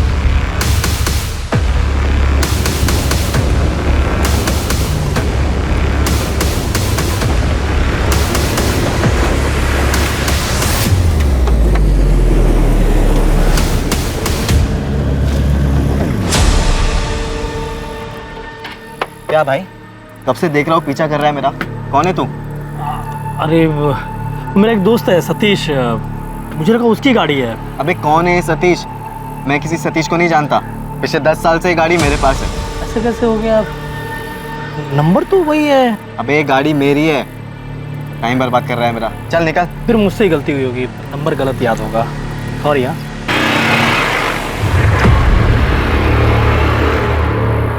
हाँ विक्रांत बोल। राजीव, वो एक आदमी मेरा पीछा कर रहा था गाड़ी से। पीछा कर रहा था? तो तूने क्या किया? मैंने उससे जब पूछा तो बोल रहा था कि किसी सतीश की गाड़ी है ये। तूने उसकी शक्ल देखी ना? वो दिखने में कैसा था? मतलब पुलिस वाला लग रहा था क्या तुझे? नहीं, पुलिस वाला तो नहीं लग रहा था वो। तू फालतू में टेंशन ले रहा। अबे हमने पीछे कोई सबूत छोड़ा ही नहीं है, कोई तुझ तक नहीं पहुंच पाएगा विक्रांत। ठीक है राजीव। सर, कॉल रिकॉर्ड्स के हिसाब से नताशा रात को 10 बजे अपने घर वाले एरिया से बाहर निकली थी। फिर उसका फोन एक जगह से दूसरी जगह लगातार मूव होता रहा, और 1 घंटे बाद तकरीबन रात को 11 बजे उसका फोन स्विच ऑफ हो गया। उसके फोन पर लास्ट कॉल रात को 9:30 बजे था सर, 44756 इस नंबर से। मतलब कॉल आने के आधे घंटे बाद वो घर से निकली, जरूर कॉलर से मिलने गई। किसका नंबर है ये? नंबर भी स्विच ऑफ है सर, इसकी भी डिटेल्स निकल पा रहा हूँ। कार्तिक का कुछ पता चला? उसके कॉल रिकॉर्ड्स क्या कहते हैं? सर 10 अगस्त की रात को कार्तिक का फोन रात को 11:50 पर स्विच ऑफ हुआ था। उसका last location new Delhi airport है। मतलब मर्डर करके सीधा भागने का प्लान था। सर कार्तिक के कॉल रिकॉर्ड में 2 नंबर्स और मिले, एक है मोना सहगल का और दूसरा है डॉक्टर अभय सचदेवा का। कार्तिक ने फोन स्विच ऑफ करने से जस्ट पहले इस डॉक्टर अभय सचदेवा को कॉल किया था। ये अभय उसी के नर्सिंग होम में उसके साथ काम करता है। और ये मोना? ये भी कार्तिक के नर्सिंग होम में नर्स है सर। कार्तिक और मोना के बीच पिछले 3 महीनों से काफी बातें हो रही थी। कार्तिक का जिसके साथ अफेयर चल रहा है वो दूसरी औरत मोना ही है। पता नहीं, इस मोना को पुलिस स्टेशन बुलाओ और तुम फिट एंड के नर्सिंग होम में जाकर डॉक्टर अभय से मिलो और कार्तिक के बारे में पता करो। नताशा का मर्डर हो गया? कब? कैसे? और कार्तिक, क्या उसे पता है? ये तो आप बेहतर बता सकते हैं। आप क्या कह रहे हैं सर?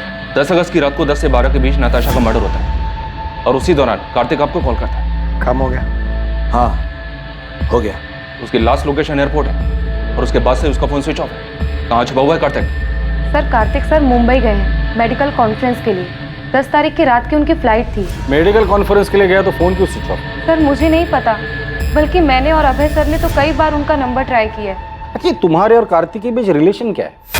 वही सर जो एक डॉक्टर और नर्स के बीच में होता है। ये तुम दोनों के कॉल रिकॉर्ड। नर्सिंग होम में दिन भर काम करने के बाद हर रात इतनी देर किस बात पर डिस्कशन करते हो तुम दोनों? नताशा को मारने का प्लान तुम दोनों ने मिलकर बनाया था? नहीं सर, ऐसी कोई बात नहीं है। ऐसे कैसे कोई बात नहीं है डॉक्टर अभय? कार्तिक ने उस रात को लास्ट कॉल आपको ही किया था। कि वो नर्सिंग होम की सप्लाईज के बारे में बात करनी थी। क्या बात करनी थी? कंसाइनमेंट डिले हो गया था ना, उस बारे में। किस चीज का कंसाइनमेंट? कहाँ से आने वाला था और कब आने वाला था? जी वो डॉक्टर अभय, आप झूठ बोल रहे हैं। अभी आप हमें सीधी तरह से बताइए कि कार्तिक ने नताशा के मर्डर के बारे में आपको क्या बोला? आप गलत समझ रहे हैं सर। मैं आपको सब सच सच बताता हूँ। हमारे हॉस्पिटल की एक नर्स ने एक पेशेंट को गलत दवाई दे दी थी, जिस वजह से उसकी कंडीशन बहुत सीरियस हो सकती थी। वो तो फॉर्चुनेटली टाइम पे पता चल गया और सब संभल गए। सर यही चेक करने, कंफर्म करने के लिए कार्तिक ने मुझे कॉल किया था। तो मतलब मर्डर के साथ साथ आप लोग मेडिकल नेग्लिजेंसी को भी कवर अप करते हैं? हाँ सर, मैं मानती हूँ कि मेरा और कार्तिक का अफेयर है, लेकिन नताशा के मर्डर के बारे में मुझे कुछ भी नहीं पता। तो मर्डर वाली रात तुम दोनों साथ में क्या कर रहे थे? तुम दोनों की सेल लोकेशन से साफ पता चलता है कि मर्डर वाली रात तुम दोनों रात 9 बजे से लेकर 11 बजे तक साथ में थे। एक्चुअली हम लोग ब्लू मून होटल में थे। लेकिन नताशा को हमारी फोटोज कहाँ से मिली? यही तो मेरी समझ में भी नहीं। धमकी भी दे रखी है मुझे, वो मुझे बर्बाद कर देगी। तो अब आगे क्या करना है? इससे पहले कि नताशा नाम का सरदर्द नासुर बने, मुझे इसका जड़ से इलाज करना होगा। तो नताशा से छुटकारा पाने के लिए कार्तिक ने नताशा को रास्ते से ही हटा दिया? सर उस रात मैं और कार्तिक साथ में ड्रिंक कर रहे थे। नताशा ने जीना मुश्किल कर रखा। हर रोज नए ड्रामे करती है। आज तो पता नहीं कहाँ से उसे मेरे और मोना के फोटोज याद लगे। लेकिन उसके पास फोटोग्राफ्स आए कहाँ से? पता नहीं यार कहाँ से मिले। लेकिन अब इस बात का परमानेंट सॉल्यूशन ढूंढना है। मतलब कार्तिक ने नताशा को मारने की बात की थी? सर मुझे नहीं पता कि कार्तिक ने ऐसा क्यों कहा, उसके कहने का क्या मतलब था, लेकिन मैं कार्तिक को अच्छे से जानती हूँ। वो ऐसा बिल्कुल भी नहीं कर सकता। सर हमने हमारे रिलेशन को सीक्रेट रखा था। अगर किसी को ये बात पता थी तो वो बस डॉक्टर अभय है। तो क्या वो पिक्चर्स डॉक्टर अभय ने नताशा को भेजी? नहीं सर, भला मैं क्यों नताशा को कार्तिक और मोना के पिक्चर्स दूंगा? वो पहले इतना परेशान था। रही बात नताशा के मर्डर की, तो सर मुझे नहीं लगता कार्तिक ऐसा कुछ करेगा। कार्तिक मुंबई में जिस मेडिकल कॉन्फ्रेंस के लिए गया है, वहां किसी को बोल के उससे बात कर सकते हैं आप? सर कार्तिक का पता चल गया है, वो अभी मुंबई में ही है। बात हो गई है उससे, वो यहाँ गुरुग्राम के लिए निकल रहा है। कार्तिक को तो पता ही नहीं है कि उसकी वाइफ नताशा का मर्डर हो चुका है। जब उसको बताया काफी चौंक गया था। क्या वाकई में कार्तिक सच बोल रहा था? क्या वाकई उसे नताशा की मर्डर की कोई खबर नहीं थी? और अगर कार्तिक को इस बारे में कुछ पता नहीं था तो उसने पिछले 2 दिन से अपना फोन क्यों ऑफ कर रखा था? या फिर यह हत्या कार्तिक की तरफ से एक परफेक्ट मर्डर था, जिसमें हत्या के वक्त उसका गुरुग्राम से बाहर मुंबई में होना सिर्फ उसकी प्लानिंग का एक हिस्सा था, ताकि वो आरोपों से बच सके? इन सारे सवालों के जवाब पुलिस को सिर्फ कार्तिक से मिल सकते थे। कितनी बार बताऊं सर, मैंने फोन स्विच ऑफ नहीं किया था। मोना से मिलने के बाद मैं कैब लेकर एयरपोर्ट के लिए निकला था और गलती से फोन कैब में छूट गया। नताशा से पहले भी तुम्हारी एक शादी हुई थी, वो बीवी कहाँ है? उसकी डेथ हो चुकी है। उसी के बाद मैंने नताशा के साथ शादी की। नताशा के माँ बाप को झूठ क्यों बोला था कि तुम्हारा डिवोर्स हुआ है? मैंने झूठ नहीं बोला, नताशा ने बोला था। वो क्यों झूठ बोले? मैं कैसे बता सकता हूँ? 10 अगस्त की रात जब तुम तुम्हारे दोस्त अभय के साथ ड्रिंक कर रहे थे, तब तुमने कहा था कि नताशा का परमानेंट सॉल्यूशन ढूंढना है। अब इस बात का परमानेंट सॉल्यूशन ढूंढना होगा। और यही बात तुमने मोना से भी कही थी मर्डर वाली रात। इससे पहले कि नताशा नाम का सरदर्द नासुर बने, मुझे इसका जड़ से इलाज करना। मेरे कहने का मतलब ये नहीं था सर, मैं डिवोर्स की बात कर रहा था। मैं नताशा से मिलकर आउट ऑफ कोर्ट सेटलमेंट करने की बात कर रहा था। तो इस मर्डर में तुम्हारा कोई हाथ नहीं। मैं नताशा का मर्डर क्यों करूंगा सर? और कोई है जो नताशा को मारना चाहता हो? मुझे इस बारे में नहीं पता सर, लेकिन सर हमारी शादी से पहले नताशा का एक दोस्त हुआ करता था, अमृत। वो उसे बहुत पसंद भी करता था। इनफैक्ट हमारी शादी के बाद उसने नताशा के साथ बात करना भी बंद कर दिया था। हाँ सर, मैंने उससे बात करनी बंद कर दी क्योंकि मैं नताशा को पसंद करता था, लेकिन नताशा कार्तिक से प्यार करती थी। उस वक्त मैं ये देख नहीं पाया और मैंने उससे बात करनी बंद कर दी। और फिर 3 साल बाद तुम दोनों में बातें शुरू हो गई। तुम्हें लगा इस बार तुम्हारा चांस लगेगा, क्योंकि नताशा कार्तिक से नाराज थी। उन्हें बात करने की कोशिश की, लेकिन नताशा ने मना कर दिया और इसलिए गुस्से में आकर तुमने नताशा को मार डाला। सर मैंने किसी को नहीं मारा और ना ही मैं नताशा से प्यार करता था। 3 महीने पहले इत्तेफाकन वो मुझे एक सोशल नेटवर्क की साइट पे मिली। हमारी बातचीत हुई और नंबर एक्सचेंज किया। चल मान लेते कि तू जो कुछ भी बोल रहा है वो सच बोल रहा है। नताशा तुम्हारी अच्छी दोस्त थी, काफी बातें शेयर हुई होगी। तुम्हें क्या लगता है नताशा को किसने मारा होगा? सर वो सब मुझे नहीं पता, लेकिन मैं इतना बता सकता हूँ कि नताशा ने तय कर लिया था कि वो कार्तिक के ऊपर चीटिंग का केस करे। उसे बर्बाद करना चाहती थी। हो सकता है कार्तिक उसे अपने रास्ते से हटाना चाहता है।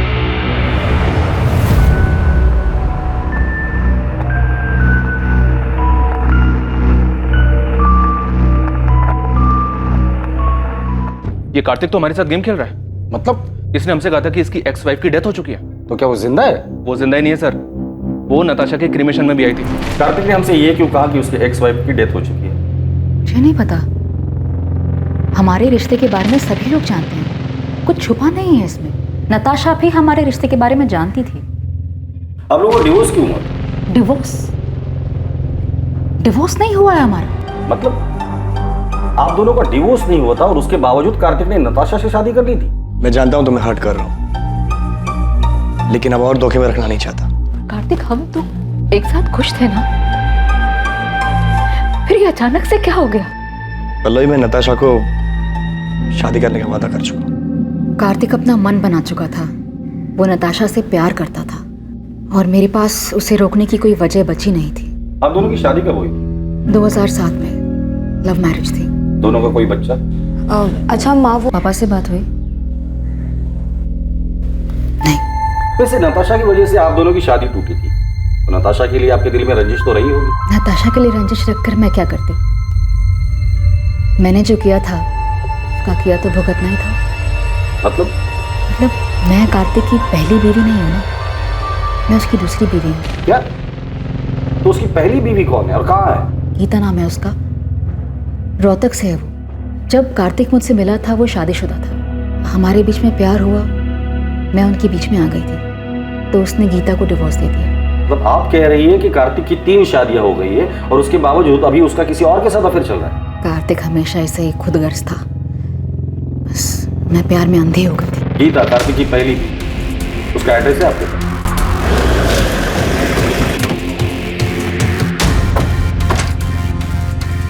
जगदीश अग्रवाल। हाँ सर मैं ही हूँ, लेकिन आप क्यों पूछ रहे हैं? 444756 ये तेरा नंबर है ना? हाँ सर, मैंने फ्री इंटरनेट के लिए लिया था। उसके फोन पर लास्ट कॉल रात को 9:30 बजे था सर। 444756 इस नंबर से। ये नंबर भी स्विच ऑफ है सर, इसकी भी डिटेल्स निकलवा रहा हूँ। अभी सर सच बोल, नताशा गिल को क्यों मारा? नताशा? सर ये कौन है और मैं किसी को क्यों मारूंगा? तू एडीआई कॉलेज में पढ़ता है ना? नहीं सर, मैं तो एसआरवी कॉलेज में पढ़ता हूँ। सर मुझे नहीं पता आप किस मर्डर की बात कर रहे हो। मैं किसी नताशा को नहीं जानता और इंटरनेट यूज़ करने के बाद मैंने वो सिम कार्ड फेंक दिया था सर। और तेरी इस लापरवाही की वजह से किसी ने उस सिम कार्ड का इस्तेमाल करके बहुत सफाई के साथ मर्डर कर दिया। सच सच बता, नताशा के मर्डर में कहीं तेरा हाथ तो नहीं? दिमाग खराब हो गया तेरा? क्या बोलना क्या चाहता तू? पुलिस को तुझ पे शक। उस रात तूने कहा था कि तू नताशा से काफी परेशान था, उससे पीछा छुड़ाने के लिए कुछ करने की सोच रहा था। अभय, मैं मुंबई से लौटने के बाद नताशा के साथ डिवोर्स देने की सोच रहा था। ये बात तू मुझे उस रात भी कह सकता था। मुझे भरोसा नहीं मुझ पर। मैं तुझ पे भरोसा करना चाहता हूँ एंड आई ट्रूली होप कि तू सच बोल रहा है।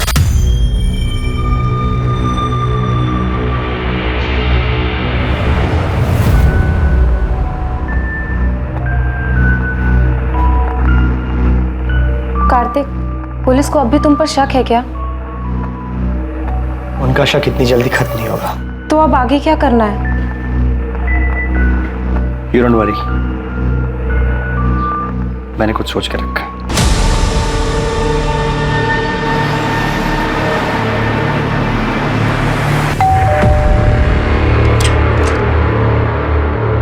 गीता कक्कड़ जी।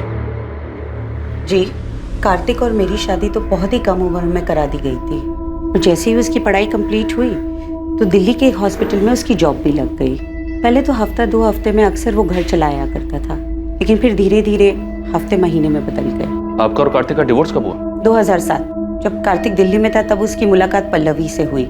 मुझे तो उनके रिश्ते की कोई भनक भी नहीं थी, लेकिन फिर अचानक कार्तिक ने सामने से आके मुझे सब कुछ बता दिया।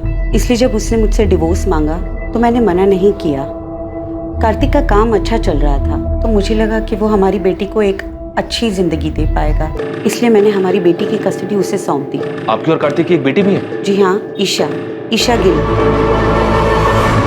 और वो अपने पापा कार्तिक और पल्लवी के साथ ही तो रहती है। लेकिन कार्तिक और पल्लवी दोनों ने हमें ईशा के बारे में तो कुछ नहीं बताया। कार्तिक आखिर झूठ क्यों बोल रहा था? क्या वो खुद को बचाना चाहता था या फिर किसी और को? पल्लवी से मेरी शादी हुई तब ईशा 7 साल की थी। शुरुआत से ही मैंने ईशा को अपनी बेटी माना था। मैंने और कार्तिक ने दोनों ने मिलकर इसे बड़ा किया है। लेकिन फिर पापा की जिंदगी में नताशा आई और सब कुछ बिखर गया। मैं ईशा को अपने साथ रखना चाहता था, उसे कभी छोड़ना नहीं चाहता था। लेकिन मैं माँ को छोड़कर कहीं नहीं जाना चाहती थी, खासकर उस नताशा के साथ रहने के लिए, जिसकी वजह से मेरी माँ को इतनी ठेस पहुंची। मैंने वो घर छोड़ा था लेकिन ईशा को कभी नहीं छोड़ा। वो मेरी इकलौती औलाद है। मेरे लिए मेरी फैमिली सिर्फ मेरी माँ है सर, और कोई भी नहीं। और अगर पापा को मेरी इतनी चिंता होती तो वो मुझे छोड़कर कभी नहीं जाते। कार्तिक, पल्लवी और ईशा तीनों से बात करके सिर्फ फैमिली ड्रामा सामने आ रहा है। अभी तक हमारे पास किसी के खिलाफ कोई सबूत भी नहीं है और ना ही कोई वजह। सर, कार्तिक के कॉल रिकॉर्ड्स के हिसाब से भी उसकी और नताशा की लोकेशंस अलग अलग है। मैंने पल्लवी और ईशा के कॉल रिकॉर्ड्स भी स्टडी की। इंसिडेंट के वक्त ये दोनों घर पर ही थे। इनके अलावा डॉक्टर अभय, नताशा का फ्रेंड अमृत और नर्स मोना, इनके खिलाफ भी कुछ नहीं मिला। तो प्रधान, नताशा को मारा किसने की होगी इतनी जबरदस्त प्लानिंग जो हमारे हाथ ही नहीं लग रहे? साहब अंदर आऊं क्या? आजा बहादुर, कुछ अच्छी खबर है तो बता। साहब, हमने गुरुग्राम में आपकी सफेद कार को पूरी तरह छान मारा, लेकिन किसी भी कार पे वो स्टिकर नहीं दिखा सर। यहाँ तक कि एनसीआर इलाके में भी ढूंढा, लेकिन वो स्टिकर वाली कार नहीं दिखी सर। और नताशा के गहनों के बारे में कुछ पता चला? अभी मार्केट में आए नहीं है। और सर, वो सुपारी वाले एंगल से भी कुछ मिला नहीं। तुमने कहा था कि गुड़गांव में 3 ओजोन 800 सफेद कार्स हैं, लेकिन किसी पर भी स्टिकर नहीं है, पता है मुझे। उन कार और उसका नाम और एड्रेस है तुम्हारे पास? हाँ साहब, वो तो मैंने पहले ही पता कर लिया। मुझे लगता है कातिल ने वो रेडियम स्टिकर निकाल दिया होगा। प्रधान, इन तीनों की हिस्ट्री निकालो और उठाकर लेकर आओ। मुझे लगता है इन तीनों में से कोई एक तो हमारे काम का है।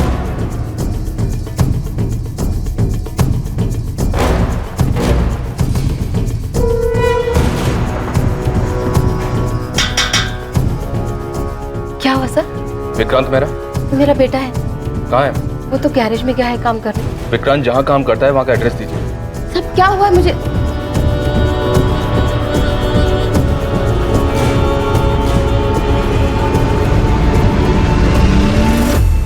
विक्रांत गैरेज में नहीं है, और कहाँ जा सकता है? मुझे नहीं पता साहब। सर, ये देखिए सर, ये विक्रांत के कमरे से मिला है। जूतों के डब्बों में छुपा कर रखा गया था। और सर, विक्टिम के पति ने जो हमें फोटोज दी थी उससे ये मैच करता है सर। ये इतने महंगे गहने, ये किसके है साहब? उस औरत के जिसका खून आपके बेटे ने किया। खून?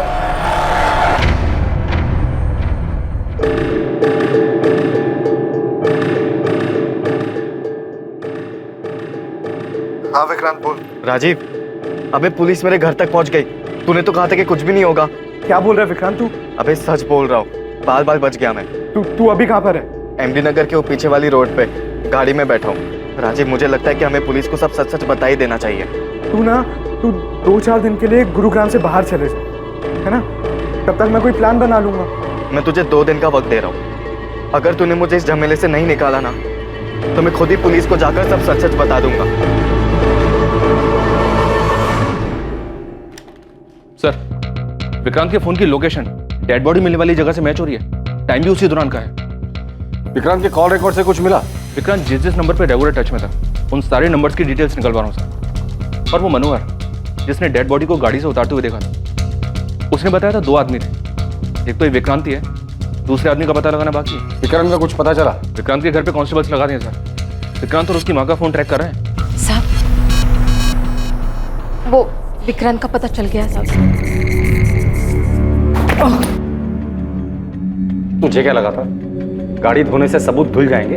मेरी सफेद ओजोन 800 हमने फॉरेंसिक में भेज दी है, जिसमें नताशा के खून के ट्रेस मिल ही जाएंगे। इसलिए कोई भी कहानी सुनाने के बारे में सोचना भी मत। सीधे सीधे बता दे नताशा को क्यों मारा? सर मैंने उसको नहीं मारा, मैं तो उसका नाम तक नहीं जानता था। सर वो मेरा बचपन का दोस्त राजीव 9 तारीख को मुझसे मेरी गाड़ी लेकर गया था और फिर 10 तारीख की रात को उसने मुझे कॉल किया किसी पीसीओ से और मोहल्ले के बाहर बुलाया मिलने के लिए। सर मैं फंस गया था, इसलिए मुझे उसके साथ जाना पड़ा क्योंकि मेरी गाड़ी उसके साथ थी। मैं उस औरत को नहीं जानता था सर, सच बता रहा हूँ। क्या हो गया राजीव?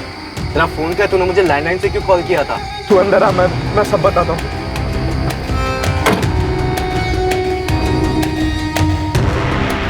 राजीव तू इतना बौखलाया हुआ क्यों है? कुछ बताएगा मुझे क्या हुआ? सर मैं प्यार के जुनून में अंधा हो गया था सर। उसे पाने के लिए जो बन पड़ा मैंने किया सर। किसके प्यार का जुनून? नताशा के? नहीं सर, ईशा के। ईशा के लिए तूने नताशा को मार दिया? हाँ सर। तो ईशा ने तुम्हें कहा था नताशा को मारने के लिए? नहीं सर, उसकी माँ पल्लवी ने कहा था सर।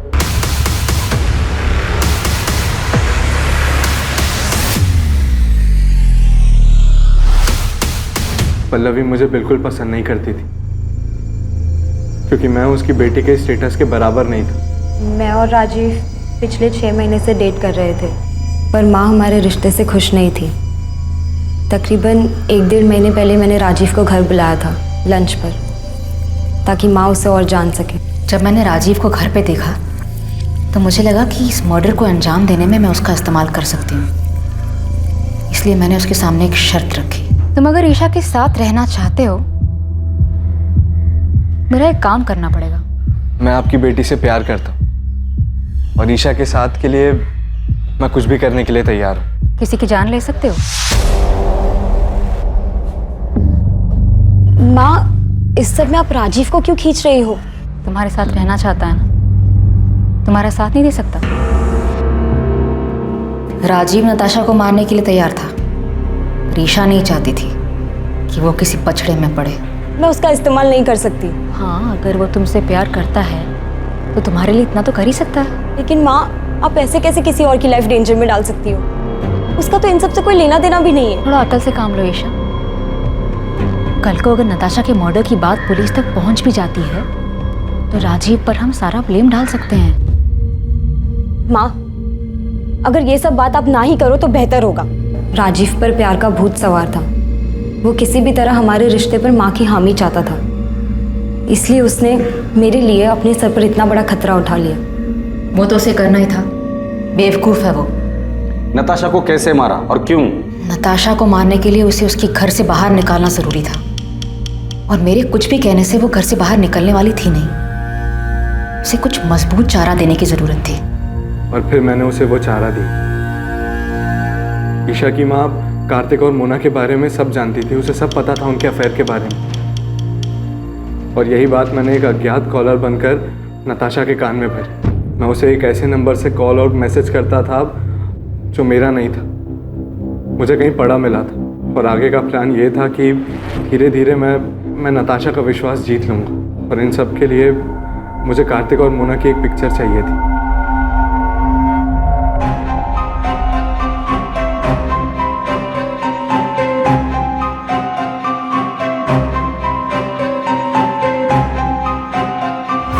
प्लान के मुताबिक 10 अगस्त को राजीव ने वो फोटोज उसे दिखाए। मुझे पता था नताशा वो फोटोज देखकर बहुत अपसेट हो गई। फिर रात 9:30 बजे मैंने नताशा को कॉल कर मिलने बुलाया। मैंने कहा कि मुझे पता है कार्तिक कहाँ है और किसके साथ, और 1 लाख रुपए के बदले में मैं उसे वहाँ ले जा सकता हूँ। और नताशा कार्तिक को रंगे हाथों पकड़ना चाहती थी। वो तुरंत राजी हो गई। फिर थोड़ी देर बाद ही मैंने नताशा को मार्केट रोड के चौराहे से पिक किया। कहाँ है कार्तिक? किसके साथ है? मैं आपको वहीं लेके जा रहा हूँ। आप पैसे लाए हो? हाँ, पूरे 1 लाख है, पर काम हो जाने के बाद। ये कहाँ लेके आ गए हो तुम मुझे? यहाँ जंगल के बीच में तुमने गाड़ी क्यों रोक दी? बस 1 मिनट। पल्लवी, ईशा, तुम दोनों यहाँ पे क्या कर रहे हो? क्राइम कैसे हुआ ये तो आपने हमें बता दिया, पर एक सवाल अब भी बाकी है पल्लवी जी। क्यों? वजह क्या थी नताशा को मारने की? कार्तिक मेरा था, कानूनी तौर से भी और मन से भी। वो मेरा पति था और नताशा ने उसे मुझसे छीन लिया था, इसलिए मुझे उसको अपने रास्ते से हटाना था। लेकिन आप दोनों तो बहुत साल पहले अलग हुए थे, तो फिर क्यों? क्योंकि मैं कार्तिक को बहुत अच्छी तरह से जानती हूँ। शादी के दौरान भी उसकी कई सारे अफेयर्स हुए, पर हर बार वो मेरे पास लौट कर आया था। और नताशा आने के बाद वो लौट कर नहीं आया? हाँ, पता नहीं उसने क्या जादू कर दिया था। जब पहली बार मुझे कार्तिक ने बताया नताशा के बारे में कि वो उसे शादी करना चाहता है, तो मैंने उसकी बात मानी नहीं। कि मुझे तब भी उम्मीद थी कि वो मेरे पास वापस लौट कर आएगा, पर उसने शादी की और तब मुझे बहुत बड़ा धक्का लगा। माँ इस बात को मान ही नहीं रही थी कि पापा ने शादी कर ली। उन दिनों इन्हें संभालना बहुत मुश्किल हो गया था, जैसे इन्होंने अपना संतुलन ही खो दिया हो। और इन सब के जिम्मेदार मेरे पापा थे, इसलिए मैं उनसे आज भी उतनी ही नफरत करती। धीरे धीरे सब ठीक होने लगा था, माँ की तबीयत भी संभलने लगी थी, पर कार्तिक गिल को हमारी खुशियां कहाँ मंजूर थी। कार्तिक, इतनी देर रात तुम यहाँ क्या कर रहे हो? पल्लवी, मैं तुमसे सॉरी। सॉरी पल्लवी। आराम से, आराम से। क्या हालत बना रखी है तुमने? Miss you Pallavi, I miss you. क्या कह रहे हो तुम ये? सच बोलो, मेरी जिंदगी में तुम्हारी जगह और कोई नहीं ले सकता। इतने सालों बाद अब तुम्हें मेरी याद आई है? तुम ही तो गए थे ना मुझे छोड़कर। गलती हो गई मुझसे, मैं देखो आज वापस भी तो आया हूँ। आज मेरे पास सब कुछ, नताशा, मोना, फिर भी मैं बहुत अकेला हूँ।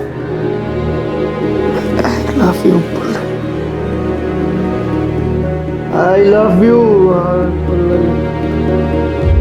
कार्तिक के साथ वो रात गुजारने के बाद मेरी समझ में आ गया था कि कार्तिक अब भी मुझसे प्यार करता है और नताशा ही हमारे रास्ते का कांटा थी।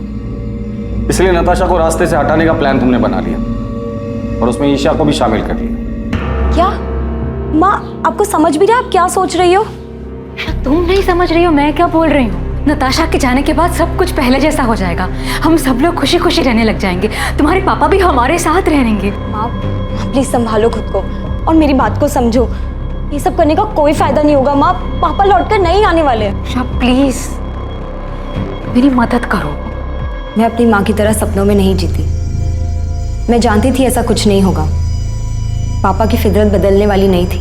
जब तुम्हें ये सब कुछ पता था तो माँ का साथ क्यों दिया? क्योंकि ये मेरी माँ है।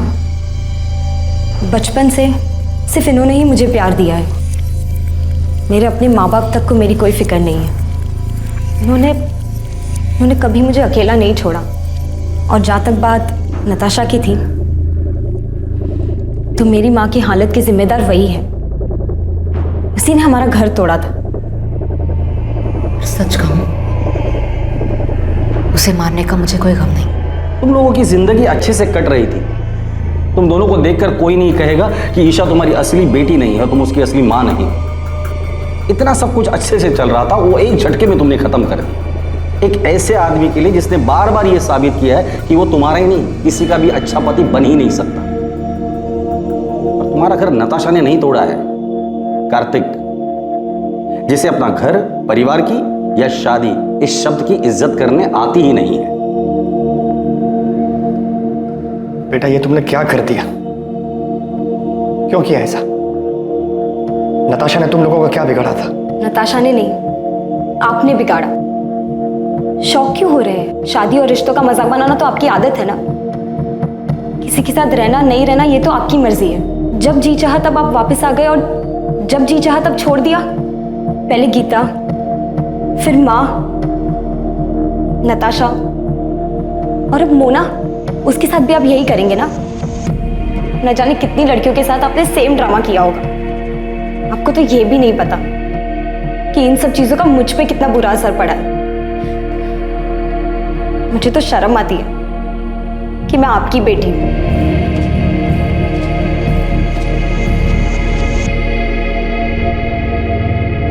पल्लवी गिल, उसकी बेटी ईशा गिल और ईशा के बॉयफ्रेंड राजीव वालिया को नताशा की हत्या के आरोप में आईपीसी की धारा 302 और सबूत मिटाने के लिए आईपीसी की धारा 201 के तहत बुक किया गया है। राजीव का फ्रेंड विक्रांत मेहता, जो कि अपराध में इस्तेमाल हुई कार का मालिक था, उस पर आईपीसी की धारा 201 के तहत आरोप लगा है। पल्लवी हर हाल में कार्तिक को पाना चाहती थी, जिसके लिए उसने बिना कुछ सोचे समझे नताशा की हत्या कर दी। पल्लवी भावनात्मक रूप से उस हद तक पहुंच गई थी जहां तर्क और समझदारी बेकार लगने लगे थे, जहां पल्लवी को अपराध ही एकमात्र जरिया दिखाई दे रहा था और उसने इस जुर्म में ईशा को भी भागीदार बना लिया। बेशक पल्लवी गलत थी, लेकिन वो अकेली गलत नहीं थी। अगर ईशा चाहती तो अपनी मां को समझाकर इस जुर्म को होने से रोक सकती थी, लेकिन उसने भी अपने अंदर की कड़वाहट के कारण समझदारी, लॉजिक और कॉमन सेंस को दरकिनार कर दिया। भावनात्मक रूप से उथल-पुथल होने के वक्त लिया गया हर फैसला इसमें शामिल लोगों के लिए हमेशा तबाही लाने वाला ही होता है। फिर मुलाकात होगी एक और नए केस के साथ। देखते रहें क्राइम पेट्रोल सतर्क, सोमवार से शुक्रवार रात 11 बजे। और याद रखें, क्राइम और आपके बीच में सिर्फ इतना फर्क है कि आप कितने सतर्क हैं। सतर्क रहें, सुरक्षित रहें। जय हिंद। क्राइम पेट्रोल के और भी दिलचस्प कहानी देखने के लिए हमारे चैनल को सब्सक्राइब करें और बेल आइकॉन दबाना न भूलें।